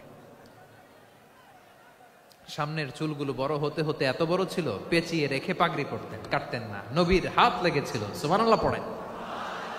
তাহলে what is the lesson? Moral of the story কি? মোরাল অফ দ্য স্টোরি হচ্ছে, আসছিল আজানকে ব্যঙ্গ করার জন্য, বিকৃত করার জন্য, হয়ে গেল মসজিদুল হারামের মুয়াজ্জিন। দেখেন বিশ্বনবী একটা খারাপ সিচুয়েশনের মধ্যে থেকে কি ভালো জিনিস বের করে আনলেন। আমি যে শুরুতে বলেছি কিভাবে তিনি হিউম্যান রিসোর্সকে ডেভেলপ করেছেন, ম্যানেজ করেছেন। তিনি যে চৌকুশ ট্যালেন্ট হান্টার ছিল, দেখেন সবার মধ্যে থেকে এর বাছাই করে মুয়াজ্জিন বানাই দিয়েছেন। সুবহানাল্লাহ পড়েন। তার মানে এই না সবাইরে ধরে ধরে উনি মুয়াজ্জিন বানাইছেন। যার যেই ট্যালেন্ট আছে তাকে ওই কাজে অ্যাসাইন করেছেন। যার যেই প্রতিভা আছে তার প্রতিভাকে ইসলামের কাজে লাগিয়েছেন। সুবহানাল্লাহ পড়েন। যায়েদ বিন সাবিত রাদিয়াল্লাহু তাআলা আনহু নাম শুনেছেন? যশোর, কথা বেরোয় না। যদি জিজ্ঞাসা সালমান খানের নাম শুনছেন, সবাই হাত তুলবে, জি হুজুর শুনছি, মানে সব দেখা শেষ। সালমান খান, আমির খান, অমুক খান, সব খান মুখস্থ, কিন্তু যায়েদ বিন সাবিতের নাম মুখস্থ নাই মুসলমানদের। যেই সাহাবী মাথার সামনের চুল কাটে নাই, মসজিদুল হারামের মুয়াজ্জিন বানাইছেন বিশ্বনবী, সাহাবীর নাম কি? খায়া ফেলাইছে, স্লোগানের সাথে খায়া ফেলাইছে। আবু মাহজুরা কি নাম? আবু মাহজুরা আল জুমাহি রাদিয়াল্লাহু তাআলা আনহু। এই নামটা আজকে নিয়ে যাইতে হবে যশোর। আবু মাহজুরা রাদিয়াল্লাহু তাআলা আনহু। 2 নম্বরে বলছিলাম যায়েদ বিন সাবিত রাদিয়াল্লাহু তাআলা আনহু। বিশ্বনবী দেখলেন মদিনার এই আনসারী সাহাবী হাইলি ট্যালেন্টেড, ইন্টেলেকচুয়াল, মেরিটোরিয়াস, জ্ঞানের প্রতি তার আকর্ষণ, মারাত্মক আকর্ষণ। বিশ্বনবী তাকে দায়িত্ব দিলেন, কোরআন যা নাজিল হয় তুমি লিখো, কাতিবুল ওয়াহি বানায় দিলেন। সুবহানাল্লাহ। যায়েদ বিন সাবিতরে আবার আজান শিখান নাই, কারণ তার মধ্যে বিশ্বনবী প্রতিভা দেখেছেন, একাডেমিক প্রতিভা। বিশ্বনবীর একাডেমিক প্রজেক্টগুলো তিনি হ্যান্ডেল করতেন। যায়েদ বিন সাবিত ছিল বিশ্বনবীর ব্যক্তিগত সচিব। কি ছিল? ব্যক্তিগত সচিব। বোঝেন নাই? বিশ্বনবীর ব্যক্তিগত সচিব এবং দোভাষী। ইহুদিরা কিছু লিখে দিলে এটার অর্থ বিশ্বনবীরে বুঝায় দিতেন, আবার ইহুদিদের কাছে কিছু লিখতে হলে তিনি লিখে দিতেন। বিশ্বনবী একদিন বললেন, ইন্নী ওয়াল্লাহি মা আমানু ইয়াহুদা আলা কিতাব। ইহুদিরা যে চিঠি পাঠায় অর্থ তো বুঝি না, আরেক ইহুদি আইনে অর্থ করা লাগে। আবার ইহুদিদের কাছে কিছু লিখে পাঠাইতে চাইলে আমরা তো লিখতে পারি না, ইহুদিরে দিয়ে লেখা লাগে। ওরা যে পয়রা শোনায় লিখে দেয়, আমি ওদের বিশ্বাস করি না। আমার নিজের একজন লোক দরকার। বিশ্বনবী এই যায়েদ বিন সাবিতকে চুজ করলেন ল্যাঙ্গুয়েজের জন্য। উনি বললেন, যায়েদ, তোমার সফট স্কিলকে ডেভেলপ করতে হবে, তুমি হিব্রু ল্যাঙ্গুয়েজ শিখে ফেলো। যায়েদ বিন সাবিত বলল, বিশ্বনবীর মোটিভেশন আর ইন্সপিরেশন পেয়ে আমি 15 দিনে ইহুদিদের এই হিব্রু ল্যাঙ্গুয়েজ শিখে ফেললাম। শুধু শিখে ফেললাম না, হাত্তা হাদিকতু, even I became master in the language. এই ভাষা আমি পারদর্শী হয়ে গেলাম। এরপরে ইহুদিরা চিঠি লিখে পাঠালে আর কোনো ইহুদি ডাকা লাগতো না, আমি নবীর এটার অর্থ শুনে পরে বুঝায় দিতাম। আবার ইহুদিদের কাছে চিঠি লেখা লাগলে আমি যায়েদ বিন সাবিত চিঠি লিখে দিতাম। সুবহানাল্লাহ। দেখেন, এত সাহাবীর মধ্য থেকে বিশ্বনবীর একাডেমিক প্রজেক্ট, ব্যক্তিগত সচিব, দোভাষী হিসেবে তিনি যায়েদ বিন সাবিতের মতো তরুণকে নির্বাচিত করেছেন। কেমন ট্যালেন্ট হান্টার ছিল আমার নবী। সুবহানাল্লাহ পড়বেন না? বিশ্বনবীর ইন্তেকালের পরে সাইয়েদনা আবু বকর রাদিয়াল্লাহু তাআলা আনহু যখন খলিফা হয়ে আসলেন, কোরআনকে সংকলনের দায়িত্ব দেয়া লাগবে, কোন সাহাবীকে দিবেন? সব সাহাবারা মিলে পরামর্শ করলেন। সাইয়েদনা আবু বকর, ওমর সবাই মিলে বিশাল কোরআন সংকলনের গুরু দায়িত্ব বিশ্বনবীর ব্যক্তিগত সচিব, বিশ্বনবীর দোভাষী, বিশ্বনবীর সিলেক্ট করাই লোক যায়েদ ইবনে সাবিত রাদিয়াল্লাহু তাআলা আনহুকে দিয়েছে। কোরআনের কপি তো আজকে এখানে রাখে নাই। এই যে আজকের যে কোরআন পড়েন, এটা আগে এরকম ছিল না। কোরআন নাজিল হলে সাহাবারা চামড়ার, ওটের চামড়ায় লিখে ফেলতো, ওটের চ্যাপ্টা হাড্ডির মধ্যে লিখে ফেলতো, গাছের গুড়ির মধ্যে লিখে ফেলতো। বিভিন্ন জনের কাছে ছড়ানো ছিটানো ছিল। আবু বকর রাদিয়াল্লাহু তাআলা আনহু একসাথে করলেন, পরবর্তীতে উসমান রাদিয়াল্লাহু তাআলা আনহু একসাথে করলেন। 114 সূরার এখন এই মুসহাফ, এই কম্পাইলেশন, এই কপি আমরা পেয়েছি, যার হিউজ কন্ট্রিবিউশন ছিল। এই পুরো কোরআন কম্পাইলেশনের প্রজেক্ট ম্যানেজার ছিল যায়েদ বিন সাবিত রাদিয়াল্লাহু তাআলা আনহু। কোরআন কম্পাইলেশনের প্রজেক্ট ম্যানেজার। দেখেন, উনারে মাথায় হাত দিয়ে আজান শিখায় নাই। সুবহানাল্লাহ কইবেন না? তাহলে প্রথম সাহাবী আবু মাহজুরাকে মুয়াজ্জিন বানাইলেন, যায়েদ বিন সাবিতকে ব্যক্তিগত সচিব আর দোভাষী বানালেন, মুসআব ইবনে উমাইর রাদিয়াল্লাহু তাআলা আনহুকে ইসলামের প্রথম অ্যাম্বাসেডর বানালেন। তাহলে তৃতীয় নাম্বার একজন সাহাবীর নাম বলছি, মুসআব ইবনে উমাইর। মুসআব কি নাম? নামটা কেমন লাগে? এই কয়েকজনের ভাল লাগে, বাকিদের ভাল লাগে না? ভাল লাগে? এই এই আর কয়েকটা মিনিট দেওয়া যাবে না আমাকে আল্লাহর রাস্তে? হ্যাঁ, ঠিক আছে। আমি তোমাদেরকে ভালোবাসা দেখাবো, দোয়া করব যদি চুপ থাকো, একেবারে চুপ, কষ্ট সহ্য করো। বাকিরা যা সওয়াব পাবে তোমরা ডবল পাবা, যেহেতু কষ্ট বেশি, কিন্তু চুপ। 3 নাম্বার সাহাবীর নাম মুসআব। এই ধাক্কাধাক্কি কেন? ধাক্কাধাক্কি কেন রে ভাই? না না না, এরকম হইলে আসবো না যশোর, আমি আর আসবো না। হয় পিছনে চলে যাও, নাহলে চুপ, ধাক্কাধাক্কি নাই। 3 নাম্বার সাহাবীর নাম মুসআব। কি নাম? He was the first ambassador in ইসলাম।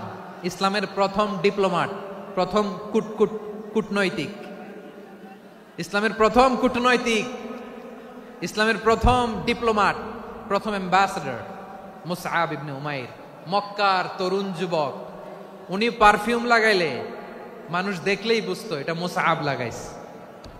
এমন ড্যাশিং ফেসের ছিল, এমন স্মার্ট ড্যাশিং ফেস, এমন পার্সোনালিটির মানুষ ছিল মুসআব রাদিয়াল্লাহু তাআলা আনহু। কারণ যিনি ইসলামের স্পোকম্যান হবেন, মুখপাত্র হবেন, তার স্মার্ট হওয়ার দরকার আছে না নাই? আকাবার প্রথম শপথ যখন হলো, তাদের সাথে বিষ্ণু ঈসা ইসলাম মদিনাতে একজন মুখপাত্র পাঠালেন, ডিপ্লোম্যাটকে পাঠালেন, অ্যাম্বাসেডর অফ ইসলাম। তিনি হচ্ছেন মুসআব ইবনে উমাইর। পড়েন সুবহানাল্লাহ। বিশ্বনবী দেখলেন সে অনেক স্মার্ট, তার ডেডিকেশন আছে, সিনসিয়ারিটি আছে, এবং মদিনায় যে আউস খাজরাজ গোত্রের নেতাদের সাথে ডিল করতে হবে, ইহুদিদের সাথে ডিল করতে হবে, ওখানে একজন পাক্কা জানু খেলোয়াড়ের দরকার আছে না নাই? মুসআব ইবনে উমাইর রাদিয়াল্লাহু তাআলা আনহু, ওনাকে বিষ্ণু ঈসা ইসলাম চুজ করলেন। এবং বিষ্ণু ঈসা ইসলামের এই চুজিংটা, এই সিলেকশনটা এত সুন্দর ছিল, তিনি মদিনাতে যে বিশ্বনবী আসার আগেই মদিনার জমিনকে তিনি উর্বর করে ফেলছেন। প্রতিটা ঘরে ঘরে কালিমার দাওয়াত তিনি পৌঁছায় দিচ্ছেন। জুমার বিধান নাজিল হয়েছে, কিন্তু মক্কায় পরিবেশ নাই জুমা পালনের। বিষ্ণু ঈসা ইসলাম একজনকে দিয়ে খবর পাঠালেন, যাও মদিনায় মুসাবকে যে বলো, মুসাব তো আমার শিক্ষক, আমার স্পোকম্যান, মদিনাতে যেন তারা জুমা কায়েম করে। বিশ্বনবীর আগেই মুসআব মদিনার মুসলিমদেরকে নিয়ে মদিনায় প্রথম জুমা কায়েম করে ফেলছে। কোন সুবহানাল্লাহ। ডিপ্লোম্যাটদের কেমন হইতে হয়, অ্যাম্বাসেডারের কেমন হইতে হয়, মুসআব রাদিয়াল্লাহু তাআলা আনহুর কাছ থেকে শিখে নাও। মুসআব নামটা কেমন লাগে? যশোর যাদের সন্তান হবে, ছেলে সন্তান, আমার রাস্তায় পাইলে সবাই জিজ্ঞেস করে, হুজুর একটা নাম দেন, আমার ছেলে হবে। যশোরবাসীর জন্য আমি একটা নাম দিয়ে দিলাম, নাম রাখতে হবে মুসআব। কি নাম? নামটা যাদের ভাল লাগে, ছেলে সন্তান অনাগত আসবে, মনে চাইলে নাম রেখে দিবেন মুসআব রাদিয়াল্লাহু তাআলা আনহুর নামে মুসআব। তাহলে মুসআব রাদিয়াল্লাহু তাআলা আনহুকে বিশ্বনবী ল্যাঙ্গুয়েজ শিখান নাই, সফট স্কিল শিখান নাই। যায়েদ রাদিয়াল্লাহু তিনি হিব্রু ল্যাঙ্গুয়েজ শিখেছেন, সুরিয়ানি শিখেছেন, কিন্তু মুসআবকে তিনি বানিয়েছেন the spokesman of Islam, the first diplomat, the ambassador of Islam. সুবহানাল্লাহ পড়বেন না?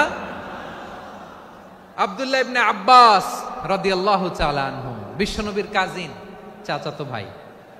আবার মাইমুনা রাদিয়াল্লাহু তাআলা আনহু, মাইমুনা নবীর স্ত্রী, তিনি ছিলেন আব্দুল্লাহর আপন খালা। তো নবীর বউ যদি ওনার খালা হয়, নবী তার কি? বুঝে নাই, নবী তার কি? খালু। তাহলে সম্পর্ক অনেক গভীর, কাজিন আবার খালু। ছোট্ট মানুষ, তাই রাতে মাঝে মাঝে ঘরে থাকতো। বিশ্বনবী দেখলেন আব্দুল্লাহ যেহেতু আমার ঘরে ঢুকতে পারে, আব্দুল্লাহরে এই উম্মতের বড় শিক্ষাবিদ বানাইতে হবে। কথা বোঝে নাই? আব্দুল্লাহকে কি বানাইতে হবে? শিক্ষাবিদ, এডুকেটর অফ দিস উম্মাহ, এই উম্মার শিক্ষাবিদ বানাইতে হবে। তাই আব্দুল্লাহ ইবনে আব্বাসকে বিশ্বনবী হাতে কলমে শিক্ষা দিয়েছেন। আহারে, আর এরপরে যে কি ভাষা আসবে তোমাদের জন্য আমার মুখ থেকে আমি নিজেও জানি না। 1 ঘন্টা যাবত ধাক্কা ধাক্কি মারামারি। তো আসতে বলছে কে তোমাকে? পেছনে চলে যাও, জায়গা না পেলে। পুরো প্রোগ্রামটাই নষ্ট করে দিল।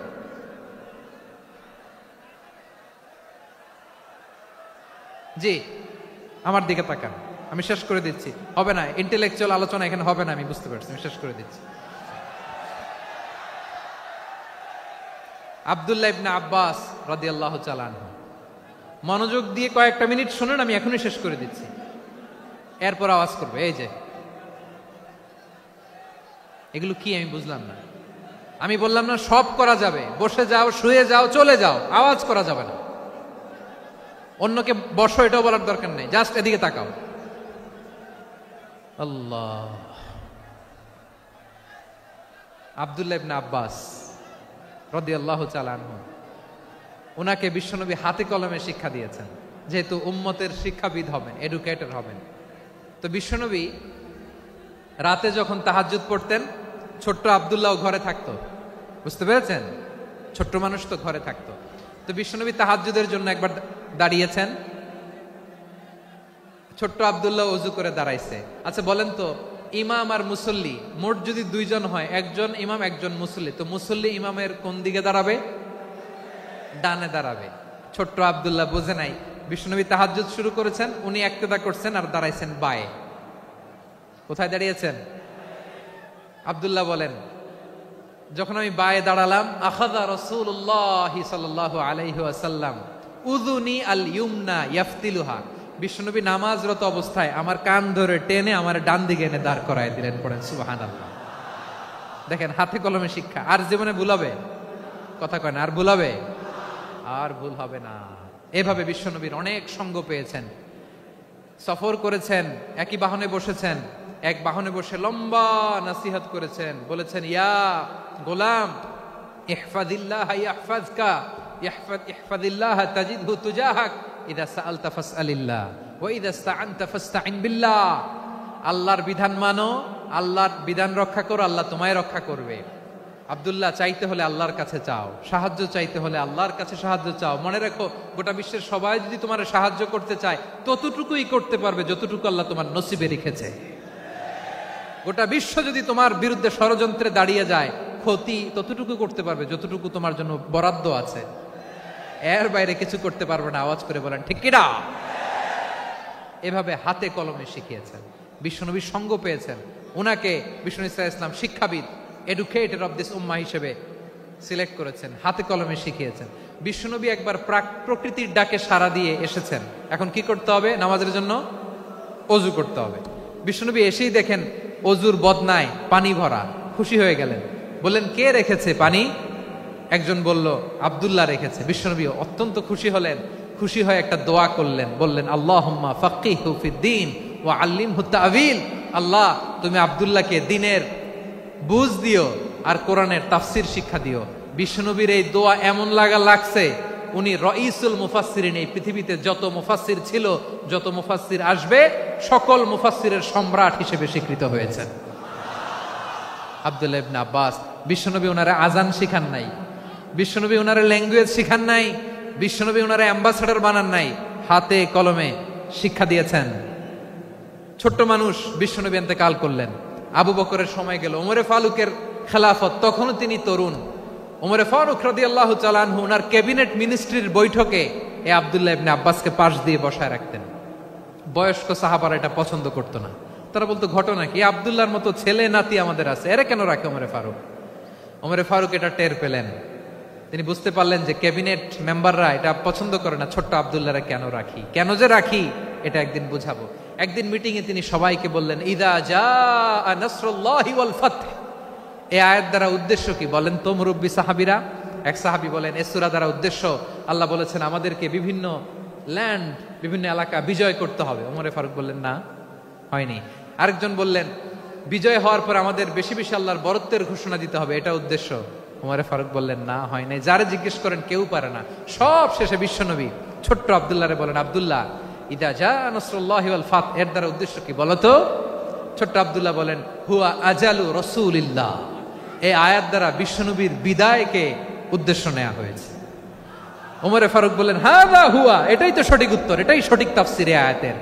কারণ ইদা জাআ নাসরুল্লাহি ওয়াল ফাতহ, যখন আল্লাহর সাহায্য আর বিজয় আসবে, ওয়া রাআইতান নাসা ইয়াদখুলুনা ফি দীনিল্লাহি আফওয়াজা, আপনি দেখবেন দলে দলে ঢলে ঢলে বানের পানির মতো মানুষ ইসলামের দিকে ঢুকতেছে, ইসলামের বিজয় হয়েছে। তো ইসলামের বিজয়ের মিশন নিয়ে নবী আসছে, বিজয়ী যখন হয়ে গেছে এখন তো নবীর বিদায় হবে।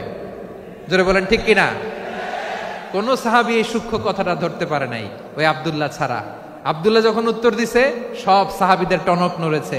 এরপর থেকে কোনো ক্যাবিনেট মিটিং এ আর কোন সাহাবারা কোনো প্রশ্ন করে নাই। আওয়াজ করে পড়েন সুবহানাল্লাহ। বিশ্বনবী আব্দুল্লাহ ইবনে আব্বাসকে দ্য এডুকেটর অফ দ্য উম্মাহ, উম্মার শিক্ষাবিদ হিসেবে গ্রহণ করেছেন। আওয়াজ করে পড়তে হবে আল্লাহু আকবার। সাহাবীদের নামগুলো মনে থাকবে? এক নম্বরে আবু মাহজুরা, মুয়াজ্জিন বানাইছেন। যায়েদ ইবনে সাবিত, দোভাষী, ট্রান্সলেটর অফ প্রফেট, এবং তিনি ছিলেন বিশ্বনবীর ব্যক্তিগত সচিব। Musab ibn Umair, the first ambassador and diplomat of Islam. Abdullah ibn Abbas, এই উম্মার সবচেয়ে বড় এডুকেটর, শিক্ষাবিদ। আরেকজন ছিল আব্দুল্লাহ ইবনে মাসউদ রাদিয়াল্লাহু তাআলা। দুই আব্দুল্লাহ, আব্বাস গেল, আরেকজন হচ্ছে মাসউদ। মক্কার তরুণ, ছাগল পালতো মুশরিকের। বিশ্বনবী আর আবু বকর রাদিয়াল্লাহু তাআলা আনহু একবার গেলেন, যে দেখে এই তরুণ দাঁড়ায় আছে। বিশ্বনবী বলেন আমি খুব ক্ষুধার্ত, তোমার কাছে কি দুধ আছে ছাগলের? আব্দুল্লাহ আছে, ওয়ালাকিন আনা মু'তামান, কিন্তু যে দুধ আছে এটা আমানতের, আমি দিতে পারবো না। বিশ্বনবী এইটা শুনেই তার টার্গেট করে ফেলছে।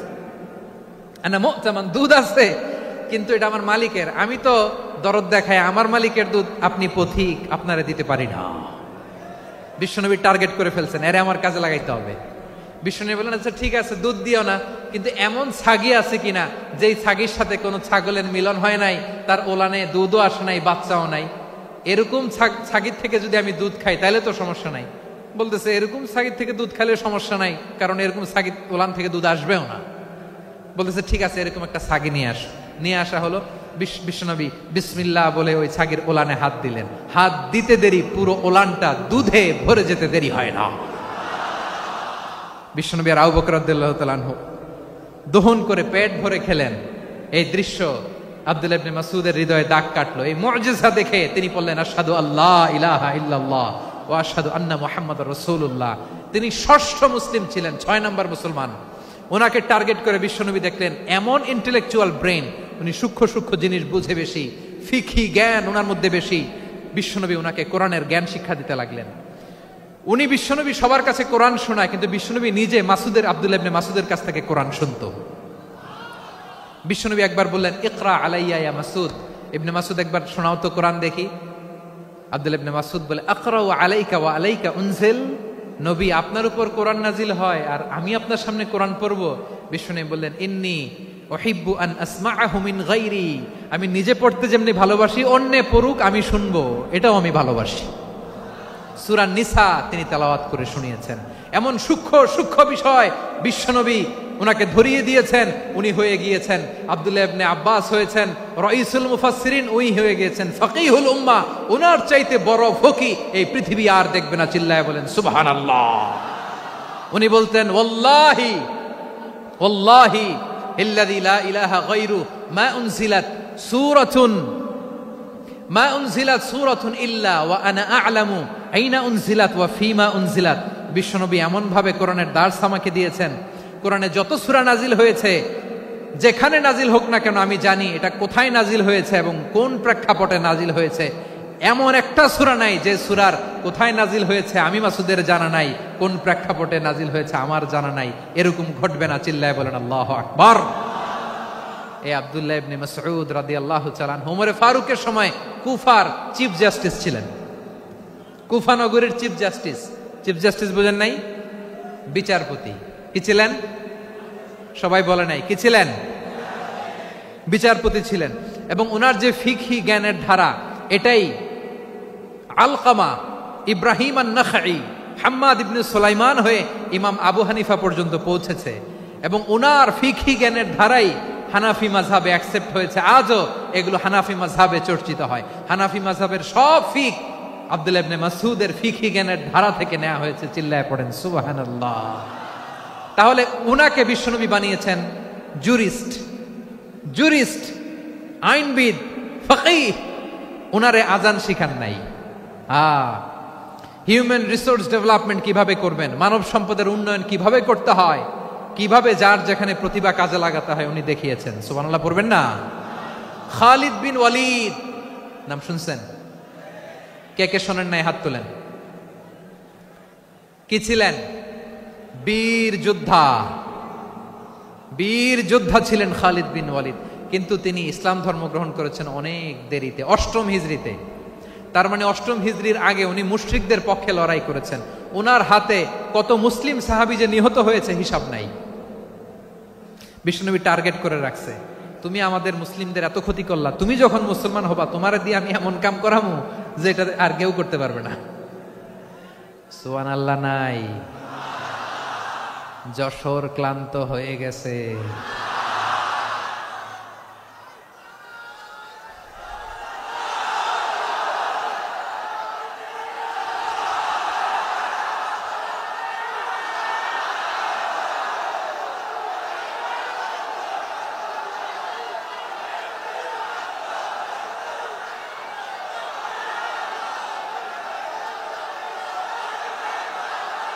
মাশাআল্লাহ। বসুন বসুন বসুন। খালিদ বিন ওয়ালিদ রাদিয়াল্লাহু তাআলা আনহু 8ম হিজরিতে মুসলিম হয়েছেন, মক্কা বিজয়ের আগে। তো মক্কা বিজয়ের আগে যখন মুসলিম হয়েছেন, এর আগে কি করছেন? কাফিরদের সাথে যুদ্ধ করেছেন। উনি উহুদের যুদ্ধে মুসলমানদের যে পরাজয় ভাব, কঠিন পরিস্থিতির মুখোমুখি উনার কারণে পেছন থেকে এমন আতর্কিত আক্রমণ করেছেন, মুসলমানদেরকে কচুকাটা করেছেন। অষ্টম হিজরিতে আল্লাহ তাআলা হেদায়েতের নূর দিয়ে ওনার হৃদয়টাকে উজালা করে দিলেন। লা ইলাহা এটা এমন বাণী যার হৃদয়ে একবার টাচ খাবে এইটা থেকে সে আর পালিয়ে বেড়াতে পারে। ঝিনুকের ভেতর লুকিয়ে থাকে যেমন মতি, ঝিনুকের ভেতর লুকিয়ে থাকে যেমন মতি, কলমা শাহাদাতে আছে আল্লাহর জ্যোতি, কলমা শাহাদাতে আছে আল্লাহর জ্যোতি। ঠিক কিনা বলেন? মক্কা বিজয়ের আগে মুসলিম হলেন, হওয়ার পরেই বিশ্বনবীর টার্গেট ফুলফিল হলো। ওই যে টার্গেট করে রেখেছেন আর দোয়া করেছেন, খালিদ বিন ওয়ালিদ যদি মুসলিম হয় তাকে আমি মিলিটারি চিফ বানাবো। ওনাকে আজান শিখান নাই, ওনারে কান ধইরা নামাজের এই মাথা থেকে ওই মাথা আনান নাই, ফিকহি কোরআনের সূক্ষ্ম তাফসীর ওনারে শিখান নাই, অ্যাম্বাসেডর বানান নাই। বিষ্ণু ইসলাম উনাকে সামরিক অভিযানে প্রেরণ করেছেন। সামরিক অভিযানে তিনি প্রেরণ করেছেন। উনার জীবদ্দশায় উনার নেতৃত্বে যতগুলো যুদ্ধ হয়েছে একটা যুদ্ধেও তিনি পরাজয় বরণ করেন নাই। ওমরে ফারুকের সময়কালে তিনি চিফ অফ মুসলিম মিলিটারি মানে মুসলিম সেনাপতি হয়েছেন। যশোর আওয়াজ করো, ঠিক কিনা বলো? সেনাপতি, মুসলিম সেনাপতি। তাহলে কিভাবে হিউম্যান রিসোর্স ব্যবহার করতে হয় গোটা বিশ্ব আমার নবীর কাছ থেকে শিখে নাও। খালিদ বিন ওয়ালিদ, ওনাকে বিশ্বনবী একটা উপাধি দিয়েছেন। উপাধিটা হচ্ছে সাইফুল্লাহিল মাসলুল, আল্লাহর নাঙ্গা তরবারি, আল্লাহর খোলা তরবারি, দ্য ওপেন সোর্ড অফ আল্লাহ। খালিদ বিন ওয়ালিদ মুসলিম সেনাপতি। হাসান বিন সাবেত নাম শুনছেন? দেখি উনি কি ছিল বলেন। রাসূলের সভা কবি, কালচারাল হিজিমনিকে ডিফিট করার জন্য উনি ভালো অস্ত্র চালানো জানতেন না, ওই কাজে উনি যেতেন না। ওনার ছিল কাব্য প্রতিভা। কাব্য প্রতিভা, কাফিররা কবিতা দিয়ে নবীকে গালি দিত। বিশ্বনবী বলতেন, ইয়া হাসান আজিব আন রাসূলিল্লাহ, তুমি নবীর হয়ে কাফেরদের এই কথাগুলোর জবাব দাও। বিশ্বনবীর একটা মিম্বার ছিল। বিশ্বনবীর মিম্বারের পাশাপাশি মসজিদে নববীতে এই হাসান বিন সাবেতের জন্য বিশ্বনবী একটা স্পেশাল মিম্বার বানিয়ে দিয়েছেন। এখান থেকে তুমি জবাব দাও।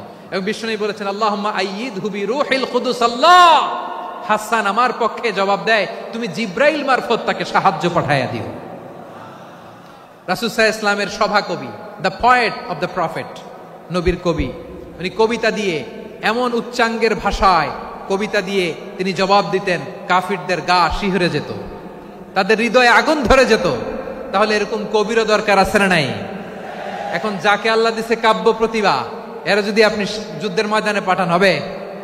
যারে দিছে সুরেলা গলা, এরা যদি অ্যাম্বাসেডর বানান হবে না। হাসান বিন সাবেত ছিলেন বিষ্ণু ইসলামের কবি। হুযায়ফা ইবনুল ইয়ামান বিশ্বনবীর গোয়েন্দা বিভাগের প্রধান। কিসের প্রধান? হুযায়ফা ইবনুল ইয়ামান। ওনার ছিল ডিটেকটিভ মাইন্ড, ডিটেকটিভ মাইন্ড, গোয়েন্দা বিভাগের প্রধান। এবং উনি হচ্ছেন সাহিবু সিররি রাসূলিল্লাহ, রাসূল সাল্লাল্লাহু আলাইহি ওয়াসাল্লামের গোপন তথ্যের ধারক বাহক। নবীর যেই কথা কেউ জানে না সব হুযায়ফার পেটের ভিতরে ছিল। সুবহানাল্লাহ পড়েন। মদিনার যত ইহুদিদের একটা লিস্ট ছিল, এই লিস্ট শুধু দুইজন জানতো, বিশ্বনবী আর হুযায়ফা। সুবহানাল্লাহ পড়বেন না? তাহলে উনাকে কোন দায়িত্ব দিছে? কোন বিভাগ? যশোর আওয়াজ করো, কোন বিভাগ? গোয়েন্দা বিভাগের হেড ছিল। খন্দকের যুদ্ধে প্রচন্ড আজকের মতো শৈত্য প্রবাহ, মাটি খনন করতে করতে সাহাবীদের পেটে ক্ষুধা নাই, দাঁড়াইতে পারে না নামাজের জন্য, এত ক্লান্ত, ক্ষুধা, ক্লান্ত, শ্রান্ত। বিশ্বনবী বললেন, কে আছো? এই কঠিন শীত, এই ভয় আর ক্ষুধার মধ্যেও খন্দকের পরীক্ষার টপকে শত্রু শিবিরে যে আমাকে তথ্য দিবা, কে আছো? কারো গায়ে শক্তিই নাই যে দাঁড়াবে, কেউ দাঁড়ায় না। বিশ্বনবী তখন নিজে হুযায়ফাকে ডাক দিলেন, হুযায়ফা, যে আমাকে আজকে শত্রু শিবিরের তথ্য এনে দিবে সে জান্নাতে আমার মোরাফাকা, আমার সঙ্গী হবে। হুযায়ফা রাদিয়াল্লাহু ইবনুল ইয়ামান জীবনের ঝুঁকি নিয়ে এই ক্ষুধা, শৈত্য প্রবাহ, কোল্ড ওয়েভসকে উপেক্ষা করে পরীক্ষা টপকে শত্রু শিবিরে যে সবার কথাগুলো চুপে চুপে শুনে বিশ্বনবীর দরবারে এসে গোয়েন্দাদের মতো তথ্য সরবরাহ করেছে। বিশ্বনবীর গোয়েন্দা বিভাগের প্রধান হুযায়ফা ইবনুল ইয়ামান ইন্টেলিজেন্স বিভাগ চালাতেন। মুনাফিকদের নাম ওনার কাছে ছিল। মুআয ইবনে জাবাল মদিনা রাষ্ট্রের সবচেয়ে সিনিয়র আমলা ছিলেন। আমলাতন্ত্র চিনেন তো? প্রশাসনিক কাজ যারা চালায়, অ্যাডমিনিস্ট্রেশন বুঝেন না? The department of administration. মদিনার রাষ্ট্রের সিনিয়র আমলা মুআয ইবনে জাবাল মুতাখাসসিসুন ফিল হালাল ওয়াল হারাম, হালাল হারামের স্পেশালিস্ট ছিলেন।